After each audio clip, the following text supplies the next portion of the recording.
Hear he, hear he. It is episode 24 of IcoPod. I'm Bob Colling Jr. and my court jester, Austin Skinner. From the heart of America, King of the Ring 1993. I'm not a fucking jester, okay? I'm not here to dance around as your little monkey boy. I'm the star. You're the jabroni. Wow. Okay? So let's get that in there first and foremost. Speaking of jabronis, What about him? let's get real for a minute. All right. Right now, popular in the news, Enzo Amore Oh, man. releases a rap video. Ugh, I've heard about it. I have not seen it. Now, Or heard it. by the time people hear this podcast, this will be real old news. Yeah, probably. But don't fucking watch it. If you have fucking watched it, throw up.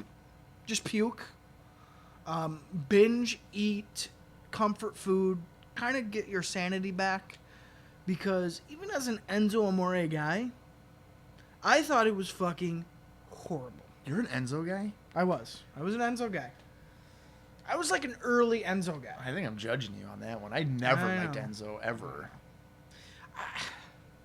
He was so dynamic. Like his personality is like, who the fuck is this little rat fink motherfucker? Who is this? That's what I like. I'm not a fan. I saw that people were saying that Randy Savage is a better rapper than Enzo. That can't be a good sign. Because Randy Savage was pretty bad. You were my perfect friend. Be a man, Hogan. Don't be scared. Be a man, Hogan. To be fair, I have that entire album, Be a Man, on my iPod right now. Didn't we listen to that going to like New Jersey or something? Pretty sure we did. Yeah. And I never realized that most CDs are like less than an hour. Yeah. You know, because all the songs, you have like 12 songs, like 3 minutes a piece. Yeah. So this is barely an hour. Right. Growing up, I always thought, like, oh, this CD's going to be like 3 hours long. I'll listen to all the songs. Within like 45 minutes, I'm done. Yeah, you're It's like, done. what? Yeah. Yeah. Are you kidding me? I wanted to be done after 45 seconds, let alone 45 minutes of the Enzo rap. But not to rain on our parade Did here. you watch the whole thing? I did. I heard that it was like he ripped on his rape accuser, and then he also insulted overweight wrestling fans. Yeah, and something like one of the buzzwords, if you will, was consensual penis. Yes, I've heard. Yeah, That was in the chorus consensual penis of the song. Yeah. Yeah, that was one of the repeated lines of the song. Wow, that's a winner. So here we are giving you our consensual penis, inserting right now in your ear holes. King of the Ring 1993. How about that for a segue? Yeah, nailed that one. Hope you aren't listening anybody under the age of like 13. Under the age of 17 is like consent here. Well, you know what they say, Bob. I'll pretend you said 18 or something. Oh no. What? As my good buddy Joe Sweet Oh boy. likes to say, and Joe Sweet is a character, folks, let me tell you. Old enough to bleed. Oh my god. No. Old enough to breed, baby. That's how he says it. So there you go. Yep. There you go. We just laid a bomb on you. That was the atom bomb. Now, if you're wondering if he'll be on the show, probably not, if that's his logic. Yeah, that's I don't know if I like that. yeah. So, if you don't like that, you can let us know at Right IcoPod at Facebook. Let us fucking know. On our Facebook page. If you're the police, fuck, we're screwed. Because we laughed at that joke. We didn't say it. We laughed at it. Man. I can't believe that's something he said. Yeah. I won't have to bleed. Oh, no. Okay. Well, it was obviously a joke, but still, that's kind of a joke. It's like sure. a Jerry Lawler, like, that wasn't really funny. Well, Jerry Lawler actually kind of put that joke in reality, though. Oh, boy. There goes him recording an intro, Bob. Holy shit. What is this episode turning into? King of the Rape? Maybe. Maybe that should have been his name. Holy shit. Of course. Enzo. Well, hang on a minute. Joe. Well, before I get sued, that was all alleged. I mean, Yeah. there was like a court proceeding and everything, but I think he was found not guilty. So So I is guess Enzo. He's in the clear. You know, Yeah, it was case consensual is and clear. stuff like that. Yeah. Consensual penis, hashtag. Yeah, so like if you have any thoughts on Enzo Amore and then Jerry Lawler maybe kind of being rapists, you can send them to IcoPod on Facebook or IcoPodcast at gmail.com. And then like we'll just talk about it. And we'll probably delete them. Yeah, I mean, We'll just never talk about this intro again. We'll leave it here. I had high hopes for this episode too, and we just We addressed fucked it up. No, we addressed what we needed to say. I probably didn't need to say the Joe Sweet joke, but it's out there now. Probably should be dropping his name numerous times, Joe Sweet. You know, just Yeah, it's him who said it. So if you hate him, find him. I can probably give you his number if you need it. I wonder how many people are gonna be like, "Fucking Joe Sweet, what is on Facebook? What the fuck is wrong with you?" And he'll be like, "What the hell are you talking about?" No, he's a funny guy, but And then- and sometimes the- he goes a little too far. And they'll be like, "We'll have to delete it. We'll have to breed." He'll be like, "I don't know how you know that, but yeah." He'd be like, No. so what? What is wrong with you? Hashtag consensual penis. Oh my gosh!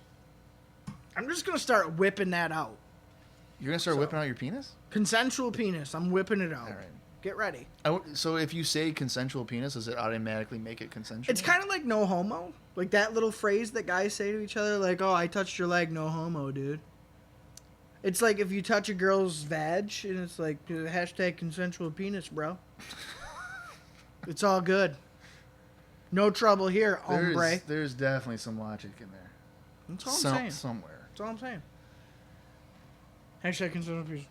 All right. Well, we did something consensual. We did. Yeah, and that was we watched The King of the Ring '93, Yeah. and now we're here to talk about it, Yes. like a therapy session. Yes. It's time to release the demons. I guess it's demons. Yeah.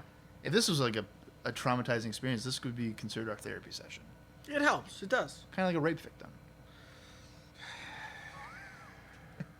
Was that Boy, you just slammed that one, Kobe Bryant. all right, Ben Roethlisberger. Holy shit. Get us out of here. Okay, here we go. So if you're still with us, don't worry. We're stopping with all the inappropriate sexual assault jokes. We are here for the 1993 King of the Ring, which took place on June 13th, 1993. Cosby. Dayton, Ohio, live on pay-per-view. Harvey Weinstein. Attendance 6,500, which equals 80,000 in admission sales. RF videos. Buy rate was 1.1, and that's the highest King of the Ring buy rate until 1999. Wait, what did you just say? This is the highest King of the Ring buy rate until 1999. Wow. Yeah. I wouldn't believe that. I didn't think so either. I thought like 98 would for I sure. would even say maybe 97. Yeah, 90. As it's really ramping up. Yeah, no, Huh. 93. That's pretty crazy. I wonder if it plummets. Ooh, yeah. From a 1.1. I bet you like 95 Well, I don't is even want to know. real bad. I don't even want to know Yeah. on that one. Let's kind of get started, I guess. We start off with the opening King of the Ring video package with Vince McMahon doing the voiceover work, which is pretty intense. Mr. Hughes, Bam Bam Bam Bigelow. I almost said Papa Shango. He's not even in. Battle of the Misters. Yeah. How does he keep the sunglasses on his face? Horrible. Bam Bam Bigelow has a fever. He's on fire. Right? Yeah. Yeah. Jim Duggan's cross-eyed. He sees two of them. Which one will he hit? The right one or the left one? It's the King of the Ring. Perfect.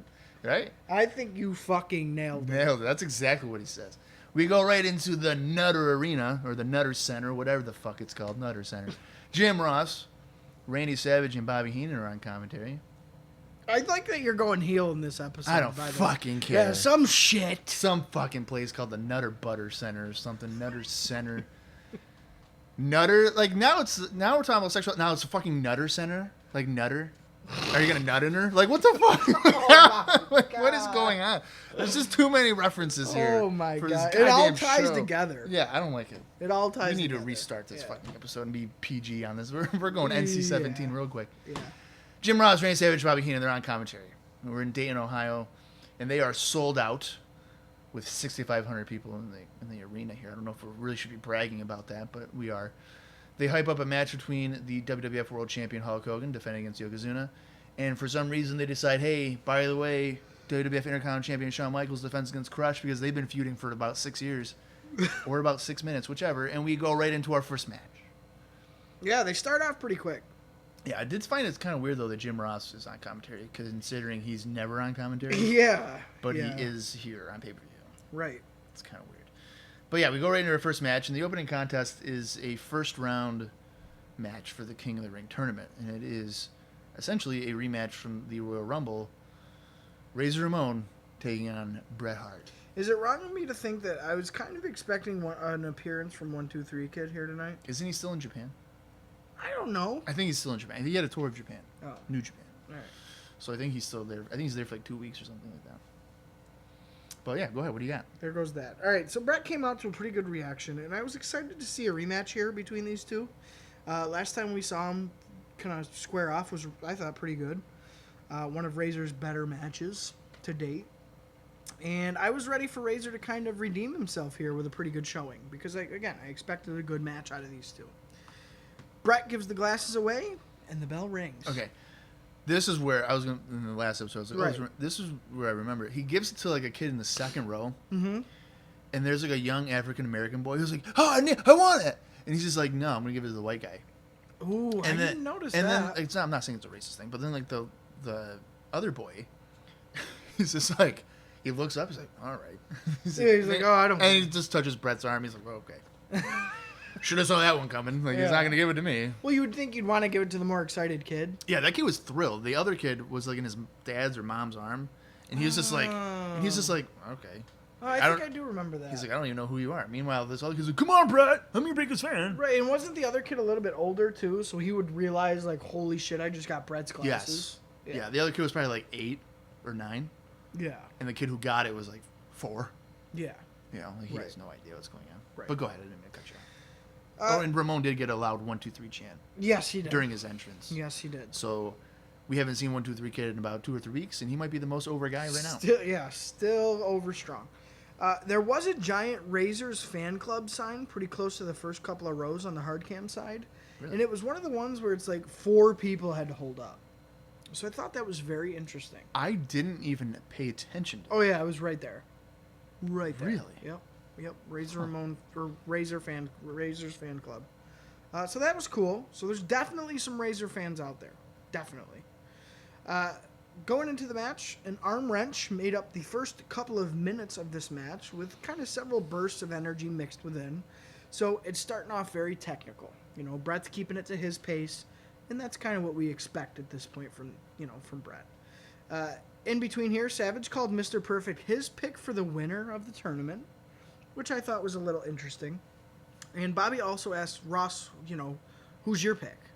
To which Ross pretty much gave no answer, but he alluded it to being Bret as his pick, basically. So those are nice little early previews of maybe what they're expecting here. Well, Savage picks kind of makes sense to me, considering they had a partnership at the end of 92. Right. Like, he helped him out or whatever. Right. And he is the perfect friend. There you go. There you go. That makes sense. Back to the match, Razor tossed Bret hard into the post and put some boots to him, and he followed this up with a nice last call throw that he does. He also hit a running power slam with Bret, and Bret was able to kick out of the pin attempt. So Razor's just getting in some really methodical, pretty heavy grapples here, which was nice to see. Again, I'm trying to give Razor the chance to redeem himself from the last 2 months of TV and stuff that he's had, because it really hasn't been great for Razor. Back to the match, we got a flashback from kind of so. Of course, Brett goes into like some of his signature stuff. It's like a flashback of their WrestleMania match. Royal Rumble. Yes, sorry, Royal Rumble. We've watched too much '93 at this point. It all blends fucking together. Yes. No, Royal Rumble, which again, I liked that match, so I wasn't necessarily hating on it. The two traded pin attempts. Razor had Brett kind of up in the Razor's edge at one point, and Brett was able to kind of snake out and almost get a 3 count. And you know what? This pin attempt here tricked half of the crowd for being the finish. I thought it was the finish. Yeah. I really did. They almost... All the ones you could see on the hard cam stood up like, oh my god, that was the end right there. Yeah. But it was not. The match did continue. Brett countered a suplex off the top by landing on Razor for the 3 count, so that was our actual finish. I was kind of bummed because I would have preferred the other one, to be honest, like the false finish that we just got, to be the finish of the match. But, you know, it is what it is. I kind of think the same thing because the way that the finish came off here... It was kind of flat. Ramon has to set it up. Yeah, it was kind of flat. And the back suplex thing, I understand the idea of, I guess, if Hart lands on top of him, his wind is taken out of him. Yeah. But if he does the back suplex, how much more extra damage is really being done if Hart lands on top of him? Right. Because he's still doing the same landing back on bump. his back. Yeah. Yeah. Right. So I There's really no didn't real understand impact there. Yeah, maybe like a shock value, like oh whoa, what the fuck? Like, Yeah. He didn't like hook the tights. I don't even know if he hooked the leg. Yeah, I don't know. I don't know. It's just, I don't know. Felt kind of weird. Razor, of course, was livid following this finish and ended up being... I thought this match ended up being a heck of an opener. I thought it was very well set up. The finish was, you know, a little flat for me, but it is what it is. It's a tournament. There's going to be more matches to go. I was bummed that Razor was one of the ones, though, to be eliminated in the first round. I would have liked maybe a second round for Razor.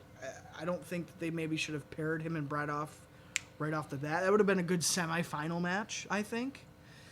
So other than that, I liked it. This one made me look forward to the rest of the tournament. I thought it was all right. Yeah. I didn't think it was all that great. I mean, there was some few good near falls and stuff like Yeah. that.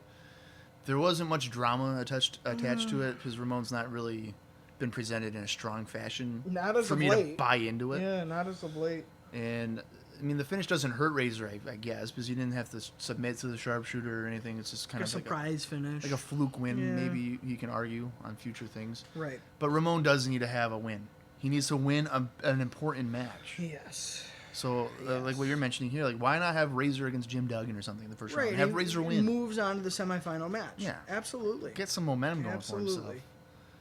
But it seems as if the main focus here is still on Razor, Razor and the 1-2-3 kid. Yes.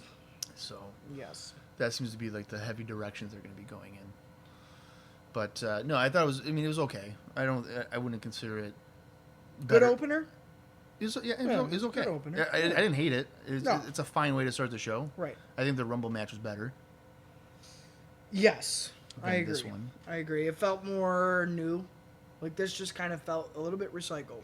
Yes. Yep. You know? And at least in the Royal Rumble, there's maybe like a slight doubt that Ramon could win Yeah. because he's new on the scene. Right. You know, he hasn't had any major losses. Right. And then after the Royal Rumble, there hasn't been any sense of direction yeah. for the guy with no Yeah. really big wins or anything. Right. But yeah, no, I think it was fine for what it was. Fine start to the show. I'll take it.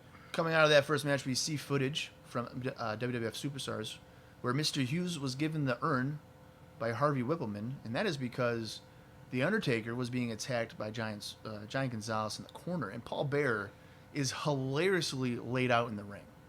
Like in the middle of the ring. He doesn't move. He He's is there. he is out. We don't know what happened. We're assuming he probably got chopped or something, Yeah. but we have no idea what Yep. has happened. Yep. So, okay, so Hughes hits Taker with the urn several times, and you can kind of hear like a thud, like a Yeah. cracking, like Yeah. he hits him so many times. And at one point, Bear's like trying to sit up, like he's a drunk on a couch, like what the hell's going on? So Hughes has the urn and just whacks Bear with it. And he's just poof, done, out again. It's just a hilarious looking video. Very silly. I thought it was a really weird time to cut the video feed in. Like, we don't even know what's going on. It just cuts in, Bear's laid out, the Taker's getting choked in the corner. Like, there's, like, it's like a comic fucking routine. Well, I'm taking this as they're maybe trying to transition into a Mr. Hughes feud with Undertaker. I guess. I would prefer that over Giant Gonzalez. Me too. So I'm not... But again, how much of a step up is that? Not much. Well, I think Hughes is considerably better than Giant Gonzalez. Hughes can at least move around the ring. Feud wise. I think that's better. It's a step up, but not like a, oh my god, feud of the year type of thing. No. But it's a better worker for Taker to work with. Completely. Coming out of that video, we go back to the arena where Hughes has the urn in his possession, and Whippleman just looks like he's thrilled to be by his side with possession of the urn. He's just like, yeah, man, we did it. We got it. Mind you, realistically, that segment was probably taped about a month ago. Yeah. So this is not new to them. Yeah. But in terms of television, it is. My favorite part of this, so the video fades out. The flashback video fades out. And we fade to the ring where Hughes is kind of standing with the urn. And I think maybe he has his finger up. So he's like, yeah. Like number one. Yeah, like I did this. And Hughes literally does not move from that pose until Perfect hits the ring. It's like a frozen statue. Go back and watch this if you missed it. Like, rewind. Literally, you can see Mr. Hughes, because they fade out. He's, like, standing there, so as Perfect makes his entrance, they again fade the video of Hughes just standing there. But as Perfect is making his entrance, you can still see that Mr. Hughes is standing exactly the way he was when the camera was last on him. It's fucking hilarious. It's literally like a statue routine. Maybe he fell asleep and you just couldn't see it because he wears those glasses. Maybe he had a rough weekend. He's like, fuck it. Sleeping. What? It's like Weekend at Bernie's, you know? Yeah, he's dead. He died for like a second. Yeah, that's awesome. That leads us to our second contest of the night. That is Mr. Perfect taking on Mr. Hughes in another first round King of the Ring tournament match. Match starts off with Hughes showing his power by shoving Perfect to the corner and standing tall in the middle of the ring. I'm surprised he didn't do that taunt again. Yeah, I'm number one. Something like that. I like that he Perfect threw the towel on Hughes, too, when he got in the ring. And Hughes kind of let it sit on him for a minute. Like, he didn't just take it off. He just doesn't fucking care. No, he doesn't care. Perfect takes Hughes over with an arm drag, which saw Hughes jump for the move, which made it look even better, I guess. So he just flies. Yeah. He flew. He could have flown out of the ring, for Christ's sake. That leads to Perfect drop-kicking Hughes, but Hughes doesn't really budge on it. That would have had a better impact of him not budging if he had not just been thrown across the ring with an arm drag. Well, yeah. So I thought that was kind of a weird placement of that selling there. Hughes decks Perfect over the top to the floor and then continues with his regular strikes here. Perfect gets out of the nerve hold, but is met with a big boot. Hughes clotheslines Perfect and then goes to the ever-devastating neck vice, also known as the move of death for any match ever, because that just kills the crowd. Hughes tosses Perfect hard into the corner, and then Perfect pops up holding his back in pain. We hear from Bret Hart at this point. Yeah, the action's kind of stalling out. Yeah. We're stalling out here. We hear from Bret Hart, and Jim Ross asks him, like, who would you rather wrestle in the second round? You know, since you just qualified or whatever. And then Hart's just like, Hughes' power, and stuff like that. But, Perfect's got endurance. Right. And, a wrestler, so I think I'd rather wrestle Perfect. Yeah, and frankly, because I like him better. Yeah, because Bret kind of makes the hint of it'd be more of a brawling match with Hughes. And he doesn't want to brawl with Hughes. He wants to wrestle. He wants the skill. He wants the skill involved in it. Yes. And he's a racist, so. And you're not supposed to hit a guy wearing glasses. So right. Maybe he's just looking out for the guy. Back to the match where they completely screw up a spinebuster spot. They just topple over. Yeah. I think that was more so on Hughes for just not having proper footwork. Hughes chokes Perfect over the middle of the rope to kind of cover it, although they didn't cover it because it was horribly botched. Hughes misses a splash and then crotches himself on the middle rope. Oh my god, he looked like a cartoon character as he held his ass. Every time. Made ridiculous faces. Anytime someone gets atomic dropped, that happens though. Like Rick Rude. Oh my Hilarious. God, Rick Rude's is bad. It's not. It's great. Well, he clenches his legs together. He's like, ooh.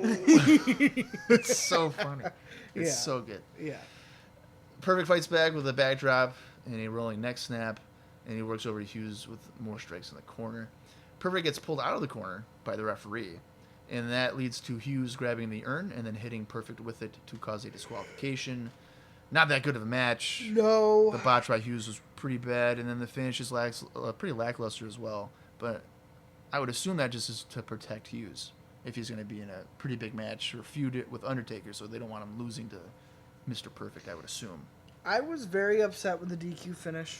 You know, I really wasn't expecting any DQs tonight after seeing so many leading up to the tournament, especially. Well, it's mostly countouts, right? Was there? Was it DQ? Well, it's just like whatever. There was no finish. There was no to the clean match. finish. Yeah, I would have. Here's what I would have done. I would have put Hughes over Perfect here, and I think that would have set up more of a challenge for Brett in the long run. Now, okay, You would have had Hughes go over Perfect. Well, they're trying to build him up. Yeah, but isn't Perfect about to feud with Michaels probably? Well, we haven't seen anything on it. Well, yeah, we did like 2 weeks ago. Yeah, barely. They threw the guy through a car windshield. They- Barely. Well, still. They haven't really followed up on it, I guess. Right. It's like, where's that going? Yeah. You know. All right. So let's just say you have Brett. He's got to face Razor. Right. And he's got to fight Mr. Hughes. Right. Then he's got to maybe fight another big guy. Right. So stack the deck against Breck. Breck. What the fuck is Breck? Can you tell I did this at 3 in the morning, motherfucker? That's your fault. Yeah. Not my fault. No, Brett. So stack the deck against Brett here. Give him a big guy. He's got to go through. Give Mr. Hughes some credibility. Mr. Perfect doesn't need the match by any means. I don't know. I guess you could have just had him use the urn successfully. Yeah. And get the cheap one that there way. you go. There you go. All right. I don't know. I have a tough time not having Brett and Perfect, I guess, in this semifinals, though. Yeah. But I get your point. I mean, I could Yeah. say that. We go backstage for, I believe it's pre-recorded conversation here, with Mean Gene interviewing Yokozuna and Mr. Fuji. They have some like Japanese music playing in the background to kind of give it that vibe of good Japanese people, I guess. I don't know. Fuji talks about Yokozuna beating Brett in a 20-plus minute match, but in reality, it was only 9.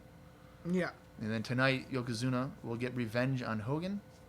Yokozuna says that Hogan is an American hero who will go down. Is there any reason why he continuously uses the phrase, go down? I don't know, but they keep having Yoko add more words every time he's on the mic. I don't like it. I'd rather him not talk. Dude, like, what is going on here? I don't know. What is going on? And not to mention, who's the American hero you're feuding with? Just get it straight. Is it fucking Hacksaw or is it Hogan? It's anybody American. Like, come It could on. be Sergeant freaking Slaughter. Why is it the same thing? It's just the easy go-to feud. Like, stop doing that. He's a though. foreigner, so you got to feud with people who aren't foreigners. Yeah, but he's standing in a locker room, first of all. Yeah. Like, what the fuck? Where's all the other people? It's a private locker room for a foreigner. I doubt it. You didn't know that? There's a Japanese locker room. There's like the Finland locker room. Mexico. Mexico, India. Right. So why is Women. Funaki not in the locker room? He wasn't there yet. How do you know? Tatanka had his own one for being an Indian. Or Native American, one of the two. He's an Indian. Right. Native American Indian. Right? I don't know, I guess. Come on. I didn't like this. I don't like when these two are on camera anymore in an interview angle, an interview segment, an interview anything. Like, I don't like it. It's not good. They've completely kind of changed the character of Yokozuna at this point to where he just seems like a disgruntled, I moved from Japan, I don't like this country anymore, they're being mean to me, and I'm going to voice my opinion about it. I don't like that. Yeah, he should be like a silent monster. It's very cheap. Yeah. Yeah, he just needs to be a silent monster, run through everybody, call it a day. Yeah. That's all it needs to be. Coming out of that, we go to our third contest of the evening. It is Bam Bam Bigelow taking on Jim Duggan in yet another first-round King of the Ring tournament match. What do you got for it, Austin? Bam Bam came out to pretty much barely any reaction. And Hacksaw got an explosion. Well, he came out... Well, they cut to him like midway through his entrance, too, though. Yeah. Yeah. Yeah. But it didn't really impact his crowd reaction. You're right. Duggan, though, still getting pretty good pop. An explosion. Yep. Yeah. A USA chant broke out with both men living a state away from one another. So that was fucking great. Yeah, what is it? Glens Falls and Asbury Park? Yeah. New Jersey. Mm-hmm. You got that right. Yeah. They collided in the ring several times without either man kind of coming off their feet, so they're playing it up as a power versus power here. And Duggan was able to knock the man down with a solid clothesline. And at this point, I was bored already with this one. So we're getting something pretty stale where Bam Bam Bigelow does not need a stale match right now. But here we are. Big Strikes had Bam Bam selling in the corner, and then he tried following up with a slam to no avail. So Duggan, I think, tried to slam Bigelow. He wasn't able to, or whatever. Yeah, because he when he missed the splash in the corner, right? Yeah, he's Duggan's like selling his ribs or whatever. Yep, sells his ribs. So we get that little gimmick there for you. And as Bam Bam took over, Bobby asked if Duggan had broken a rib, or if he was just feeling the effects from an American apple pie. So I guess that's maybe a weight joke. Like, I don't... Well, like a stomach ache, though? Yeah, it's like, it's man. like an apple pie. It was really hurting him there. Back to the match, Hacksaw resorted to biting Bam Bam to get out of a bear hug, and even followed this up with a big slam. So we went from a bite to a slam. And kind of rushing right along to the finish, we saw a flurry with Bam Bam getting up to the top quick to hit a falling headbutt. Confusing, kind of. Well, really rushed. I was confused by Duggan's like forgetting to sell the rib. Oh well, injury. He did. Yeah, he did forget. Yeah, because like he does the scoop slam or whatever, right? And then doesn't sell the ribs. He's like, "Yeah, I did it," and then he goes to the corner to get ready for his 3-point stance, and then he's like, "Oh, ow." Like, what? If he finally exhaled and was like, "Fuck, that hurt." Yeah, I was just like, that's kind of bizarre. Yeah, I don't know. I was really surprised that Bigelow got the clean pinfall victory over Duggan because So was I. Duggan never loses. Yep. Like, so not was by I. pin Nope. or submission. It's always like he'll do something stupid to get DQ'd or counted out or whatever. So that's a huge pinfall victory. Well, I think that's why it felt kind of so out of left field, because you expect something to happen here. So, I guess in that sense it was a nice surprise, but I really wasn't interested in this match. I mean, I don't think it was bad.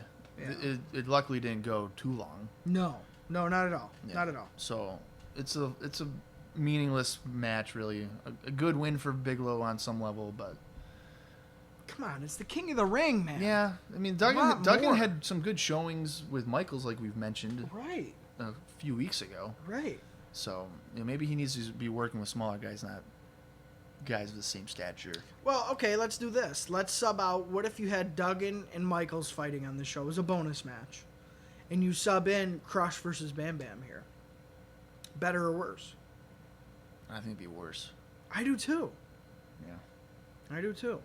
Which is weird because you think Crush being the younger, stronger, maybe a little bit more agile than Jim Duggan. I just know that it'd be nothing. It'd be probably similar to Boss Man Bigelow from Rumble. Ooh, yeah, we don't want to see that. You don't want to see that because there's no way Crush is going to carry Bigelow to anything. No. Not that Bigelow needs to be carried. Well, he needs help. He probably needs help. Yeah. He needs some help. No, I think that would have probably been worse. Well, who would you have put over? For Crush Bigelow? Yeah. Bigelow. Yeah. I still would have put Bigelow over. Yeah. I think Crush is just kind of. He's been crushed. Yeah. Like he's in that boat in the ocean and he's just going. Yeah. There's like a waterfall. He's about to go down. Yep. Glen Falls, New York. Here he comes. It's over for him. Coming out of that match, we go backstage where Terry Taylor. That's right, Terry Taylor. Yeah. What the fuck is this? He's not a wrestler anymore. He's a backstage interviewer. So what? He might have finally retired because he said he was going to retire back in like January and he was still wrestling by March. But maybe now he's like, let's do this. But I got some stuff here on Terry Taylor. He's interviewing Smoking Guns and the Steiner Brothers. Billy Gunn says that the pressure is on. Yes. Okay. Let me try that again.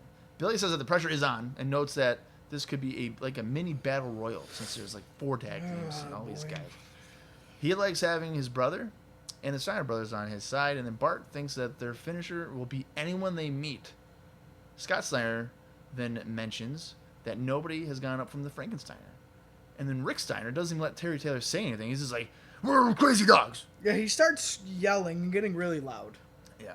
He's like, oh, we're wild and crazy and like you don't know what we're going to do. Whatever. Yeah. And then that pretty much wraps up the thing. But let me tell you right now, Terry Taylor is an awful backstage interviewer. He doesn't know what to say. He doesn't know what to say. He is incredibly fake.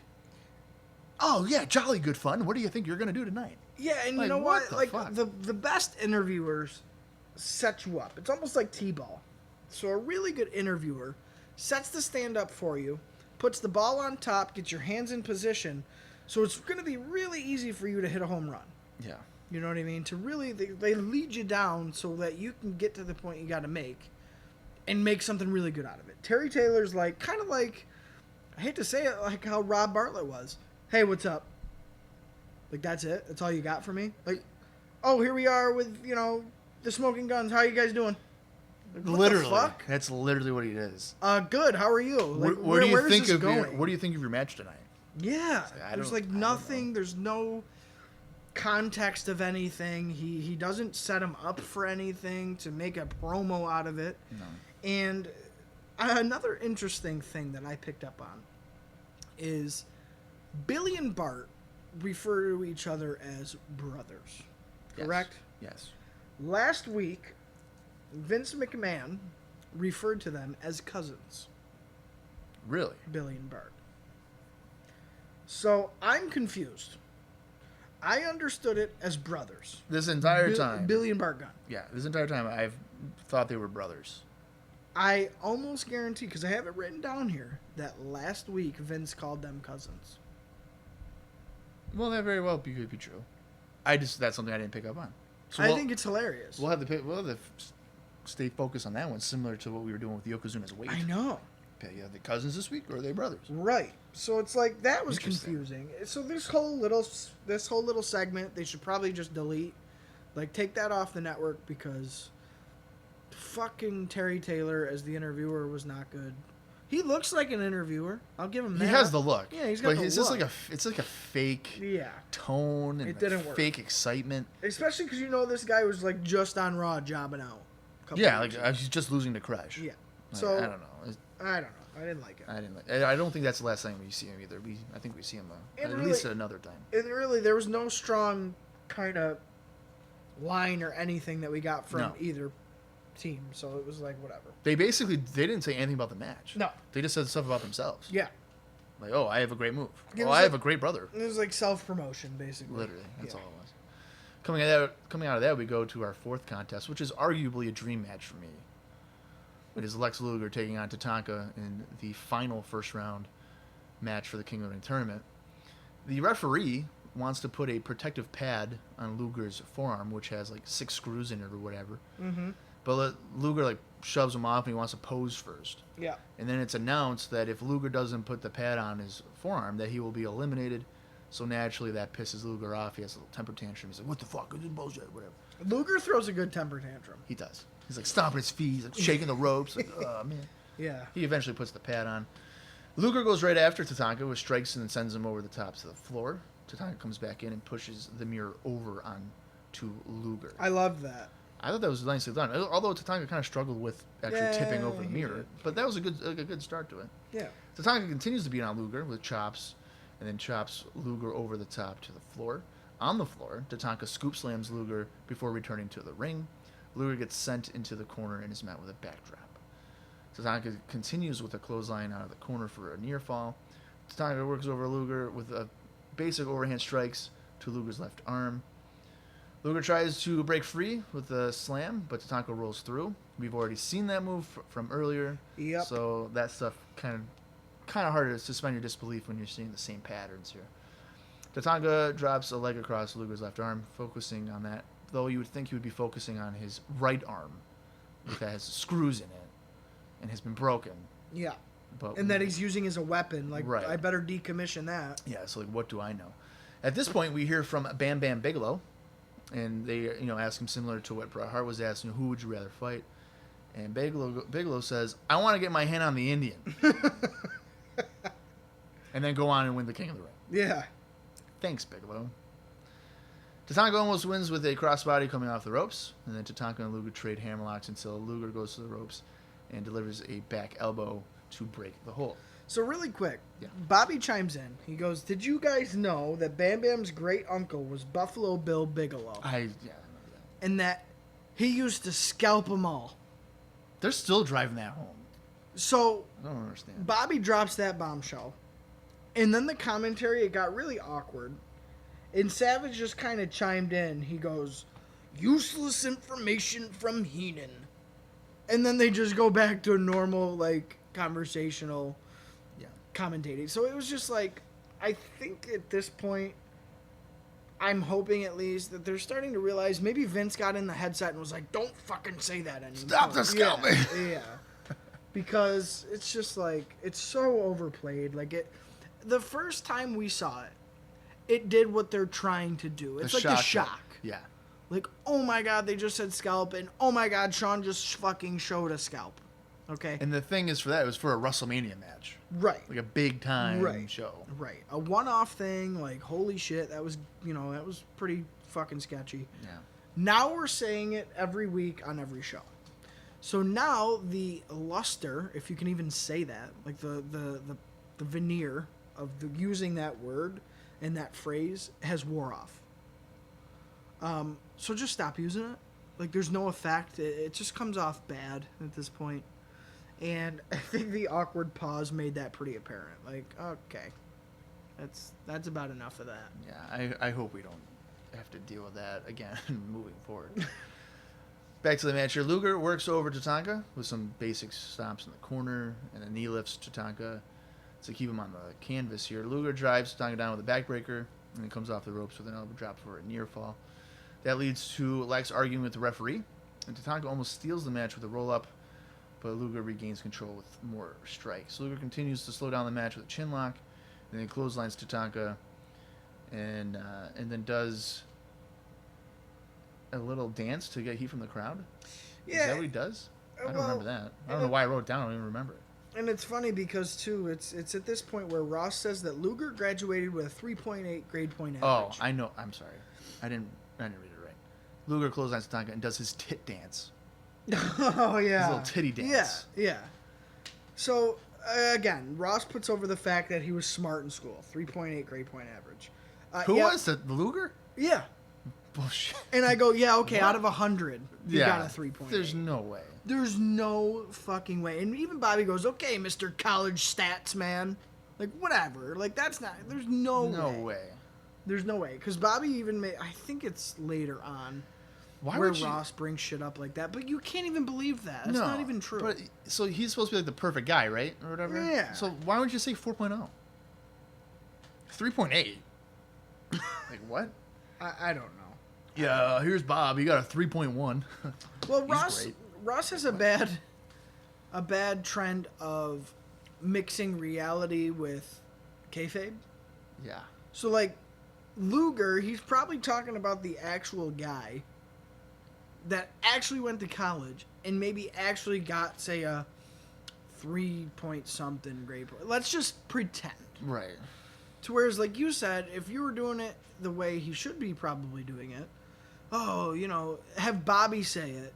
No, did you know in college he got a 4.0? He got a 4.2, but they cut 2 points off because nobody can be that good. Right. Or something like that. Like, why are you... In the WWF, you want to keep it in that bubble. You have to. You don't want to make it... You don't want to make them seem real. You can't humanize, especially the narcissist. Yeah. The, physical reflection of perfection. And then, he went to so-and-so college and got a 3.8. He lives in, He lives in a condo. Right. He was like, what? His rent's like $1,400 a month. Yeah. It's like, okay. What's his credit score? 680. Yeah. It's like, all right. He drives a Corolla. Yeah. I don't know. Heat and hot water is not included. Okay. It's like, okay, we don't need that much reality, Ross. Thank you. Right. Back to the match here. Tatanka gets a couple of near falls with some roll-ups or whatever. And it is mentioned that 11 minutes have gone by, and we have 4 minutes left. That's usually a sign that we're not going to get a finish if they're pointing out that. Yeah. Luger drives Tatanka into the corner face first, but Tatanka goes on the war dance and overhand chops Luger a few times, leading to another near fall. Tatanka plants Luger with a power slam for another 2 count, followed by a scoop slam. and again heads to the top rope. Tatanka delivers a overhand chop for a 2 count, and then attempts a top rope crossbody, but Luger just avoids it, and Tatanka crashes to the canvas here. Tatanka kind of does a weird looking crossbody though. He doesn't extend his whole body. No, yeah. It kind of like it looks like a I'm scared. side splash. It looks like I'm scared. Yeah. Yeah. It's like he does look like he's scared, and it looks like he's kind of doing like a side splash. Yes. Instead of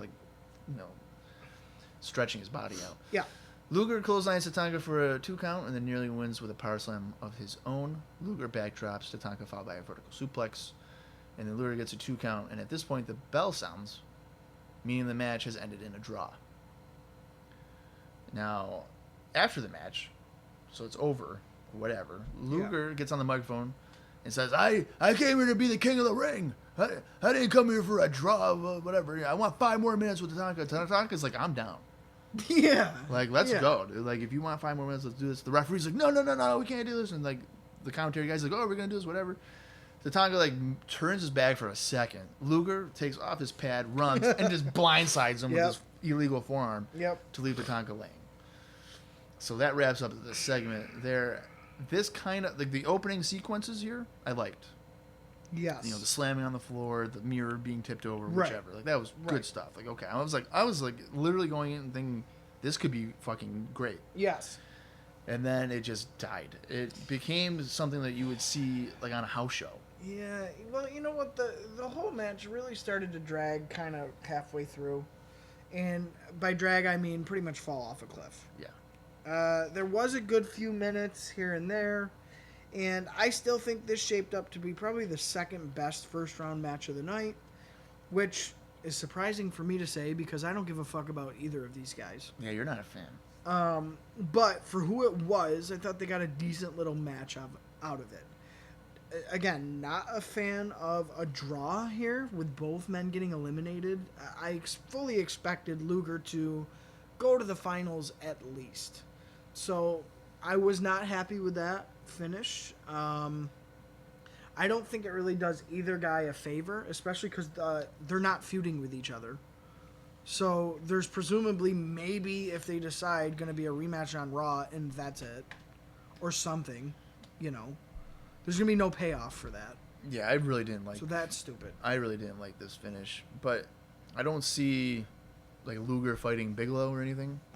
Yeah, probably not. So the only thing I could think of is if Tatanka was really getting at Luger, and Luger was like, "Fuck this, I'm out."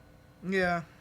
Just take a counter victory, and then because I don't see Luger Bigelow because the only other thing I could really think of is if Luger used his illegal forearm on the floor and then Tatanka got counted out. Right. Which would give you the unique aspect of having a face versus face semifinal and a heel versus heel semifinal. Well, and that's kind of what I'm thinking. But remember, 2 weeks ago, I had said I would have put Hacksaw through, put Luger through, let Luger go over Hacksaw, and let Luger and Brett meet in the finals. Yeah. I think that makes a whole lot of sense, especially from WrestleMania to now. It does, and like you noted before, like Duggan was having some good matches on Raw, pretty prevalent on TV. So, yeah, I mean, I like I said, going in the first probably 2 or 3 minutes of the match, I'm like, okay, fuck yeah, they're gonna brawl. Yeah, shit's gonna go down, and then it just was nothing. Nope. Just really basic, just nothing really going on. Yes.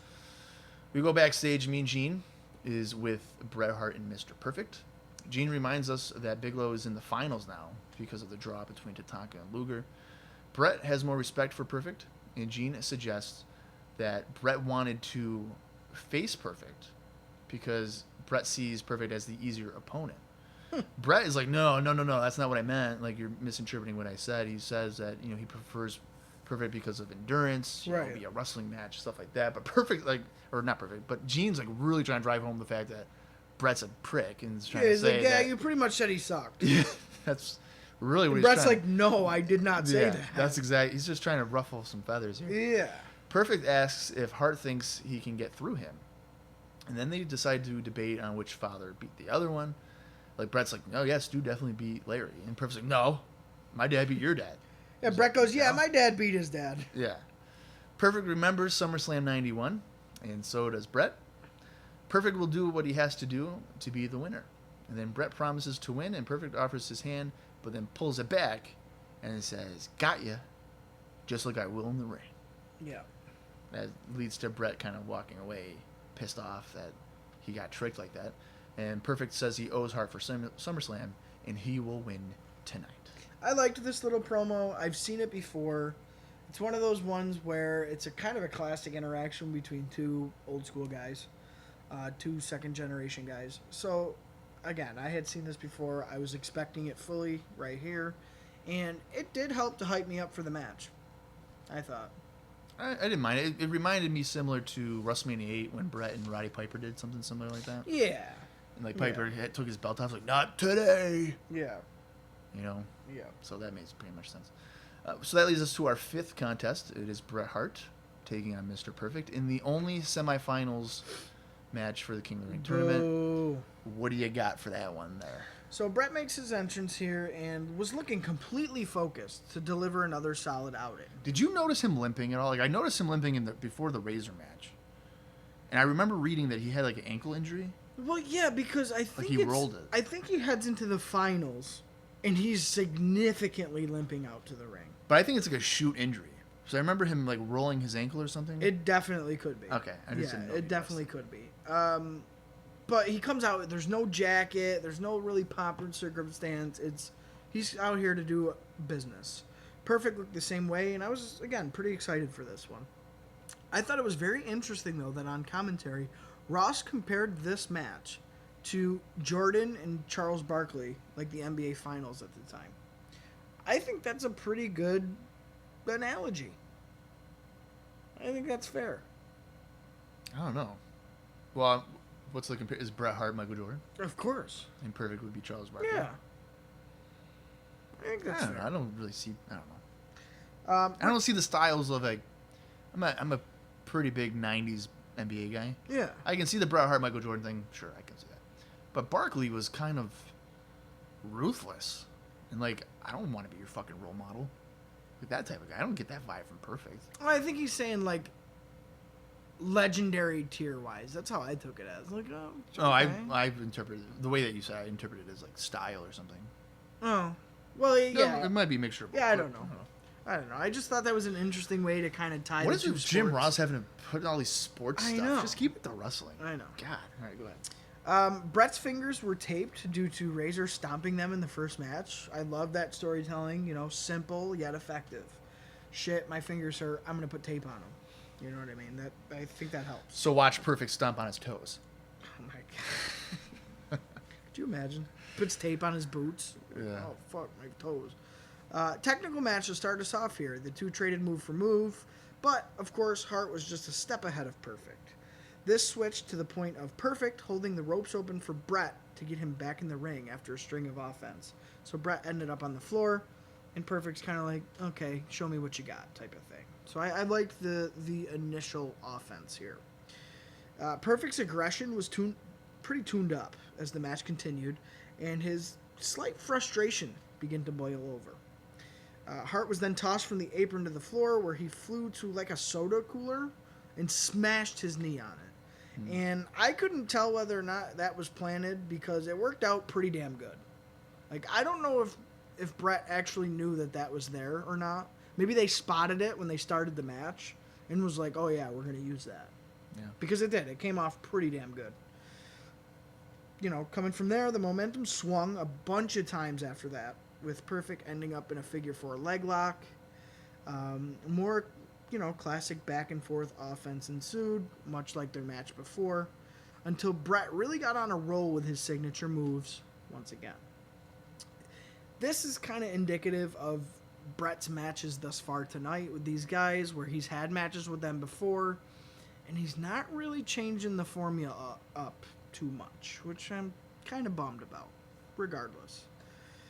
Perfect did resort to stomping those broken fingers, quote unquote, but again, his perfect plex was reversed into kind of a sloppy spill for both men out to the floor, and they were able to get in after 9 counts. We almost get a count out there. I was like, oh my god, don't you dare do that.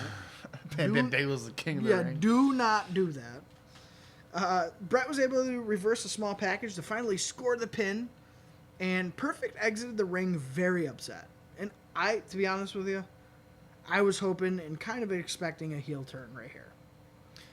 Well, here's the thing. So during the match, there was at one point here where Brett tries to get back in the ring, and Perfect holds the middle rope for him, Yeah. and then proceeds to kick him. Well, right, yeah. So he holds it open, and it's like, oh, okay, Yeah. like, show me what you got. And then when he gets in, yeah, you're right. Yeah. He does. He goes right after him. Yeah. So Perfect does kind of work. He does work the match as a heel. That's what I got from him. Yes, he does. And I enjoyed that aspect of it. I thought did too. That it needed to be like that. Mm-hmm. It certainly added to the match. I agree. Even stomping the fingers, like taking advantage of the... Yeah, just being like not like a dirty heel, but taking advantage of stuff. Maybe Yes. that as a Perfect, if Perfect was strictly a face, like he wouldn't maybe do that. But Right. I thought it was the right direction to go into. Yep. I thought it was a solid match. I mean, again, I'm not really big into Perfect. I could see why.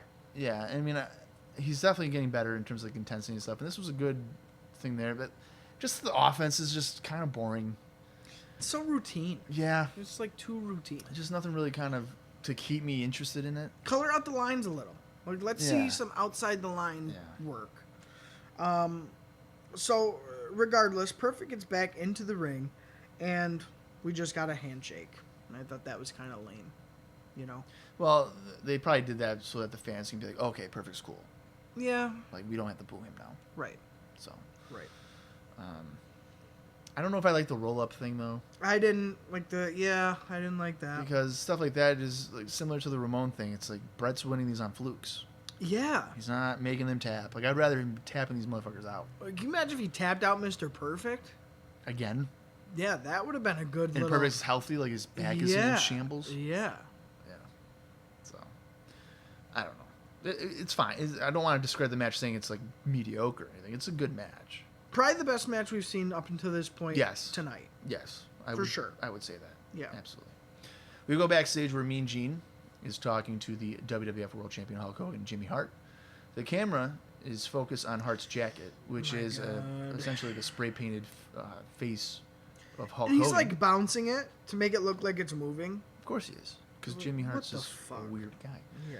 Hogan says his arms are going to shoot Yoko and Fuji out of their nest.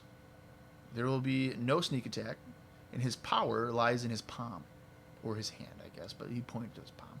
Yeah. He will remain champion after testing the power of Yokozuna. We hear from Jimmy Hart, who puts over Hogan's arms, and being born in the USA. Hogan says that all the dreams with Hulkamaniacs are going to be with him in the ring. What are you going to do when the largest arms run wild on you? It's the same old Hogan shtick here. It's nothing.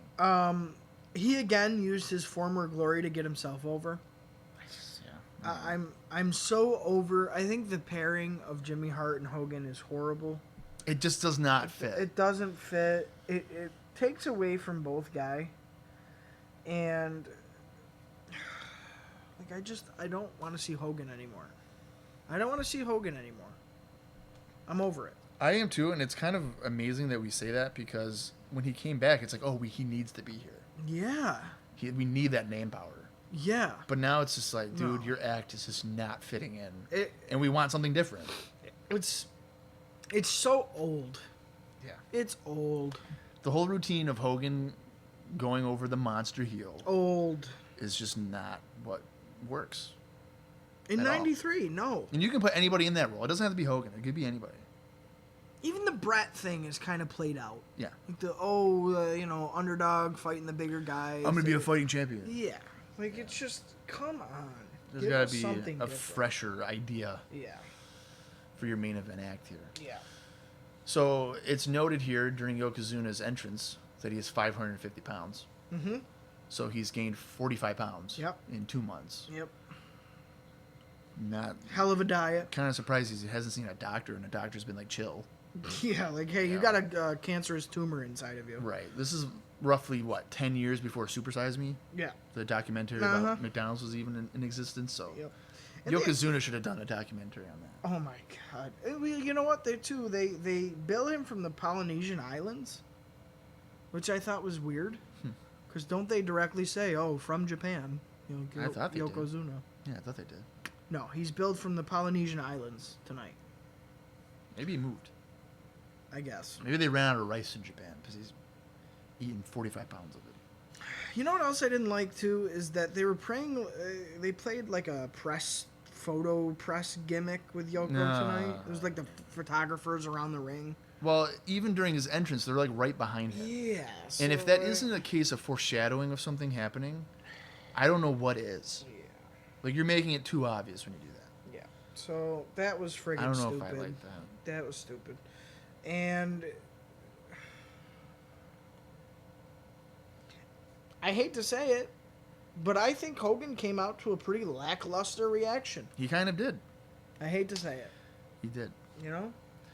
So if you couldn't tell, we're talking about the 6th match of the night. It is WWF World Champion Hulk Hogan taking on Yokozuna in a rematch from WrestleMania 9, which was never an official match, so I don't know how Hulk Hogan is even technically champion because there was never a belt. But hey, I'm not Jack Tunney. I don't make the rules. Right. Yokozuna starts off by shoving Hogan to the mat to showcase his strength and power. Of course, Hogan's like, what the hell? This guy's strong? I don't know what to do. How am I going to beat him? Yoko works over Hogan with some strikes and chops against the ropes. Hogan finally gets dropped to the mat after several blows, but kind of gets up pretty quickly, so it's not like Yokozuna's really affecting him too much. Yoko easily picks up Hogan to slam him down to the mat, and then Yoko sends Hogan back first into the corner, but Yoko misses a running backsplash. Hogan fights back with a series of right hands, backing Yoko into the corner. Then Hogan continues with more right hands and bites his forehead. You know what? Maybe trying to taste that rice. Maybe, hey, maybe it slipped up onto your forehead. I'm going to cut you off right here. Go right at it. I am so over the typical Hogan big man match from, right from the very beginning of the match. It starts.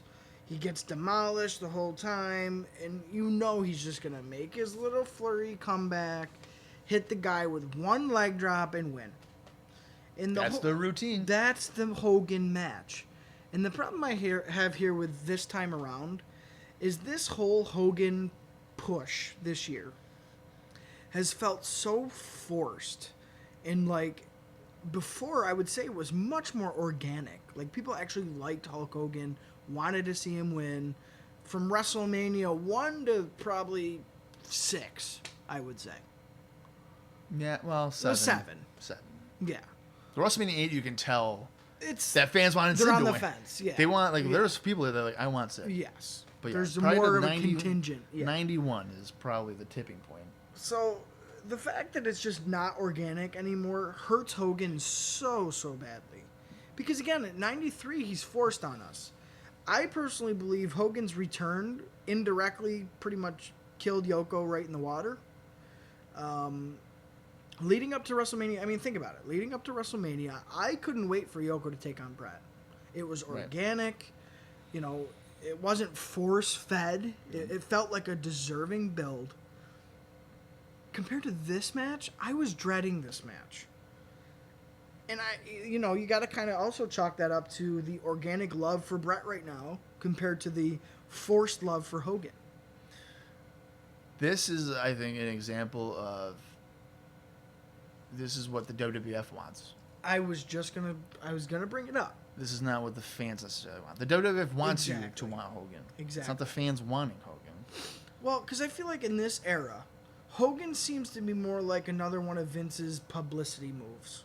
Yeah. Like, look, we haven't changed. Hulkster's still our champ. We're still the good, fun-loving wrestling you remember from last decade. I think Hogan was champ because it was convenient for the WWF. Like, remember us for the good times. We're in the news right now for bad things. Remember us for the good things. And it's just so contrived and, cheap. Remember when Hogan lied about doing steroids? Dude, forget about it. He's champ. Yeah, he's fine. And look at how... He's smaller now. They're feeding the lines to Savage of, looking, slim and trim.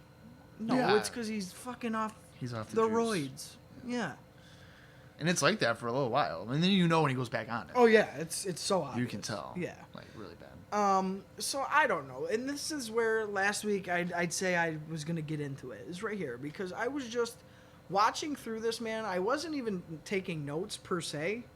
Because if you've seen Hogan Andre, if you've seen, Hogan and Earthquake, this is the match. Hogan fights back, hits 2 moves, It's the same and formula. pins the guy. Yeah, it's the same formula. You know, building up to the finish of the match, you know, archaic formula. Yeah. Same thing. That's why I barely took notes. I mean, so it's been going on for 10 years? 10 years, the same thing? Yeah. Yeah. I can see how that eventually just kind of runs its course. Right. Should I even bother reading the rest of the match? I mean, go through it. Like I said, I don't have much, you know, because All right. I was very annoyed. Well, with here, this so match. from biting his forehead, maybe the listeners here, close your eyes and insert anybody other than Yokozuna and tell me if it works out. Right, Because you it could. probably will. Right. And if I listen back to this, I probably will do the same thing. Right. So Hogan clotheslines Yoko in the corner and tries for a slam, but Yoko blocks it.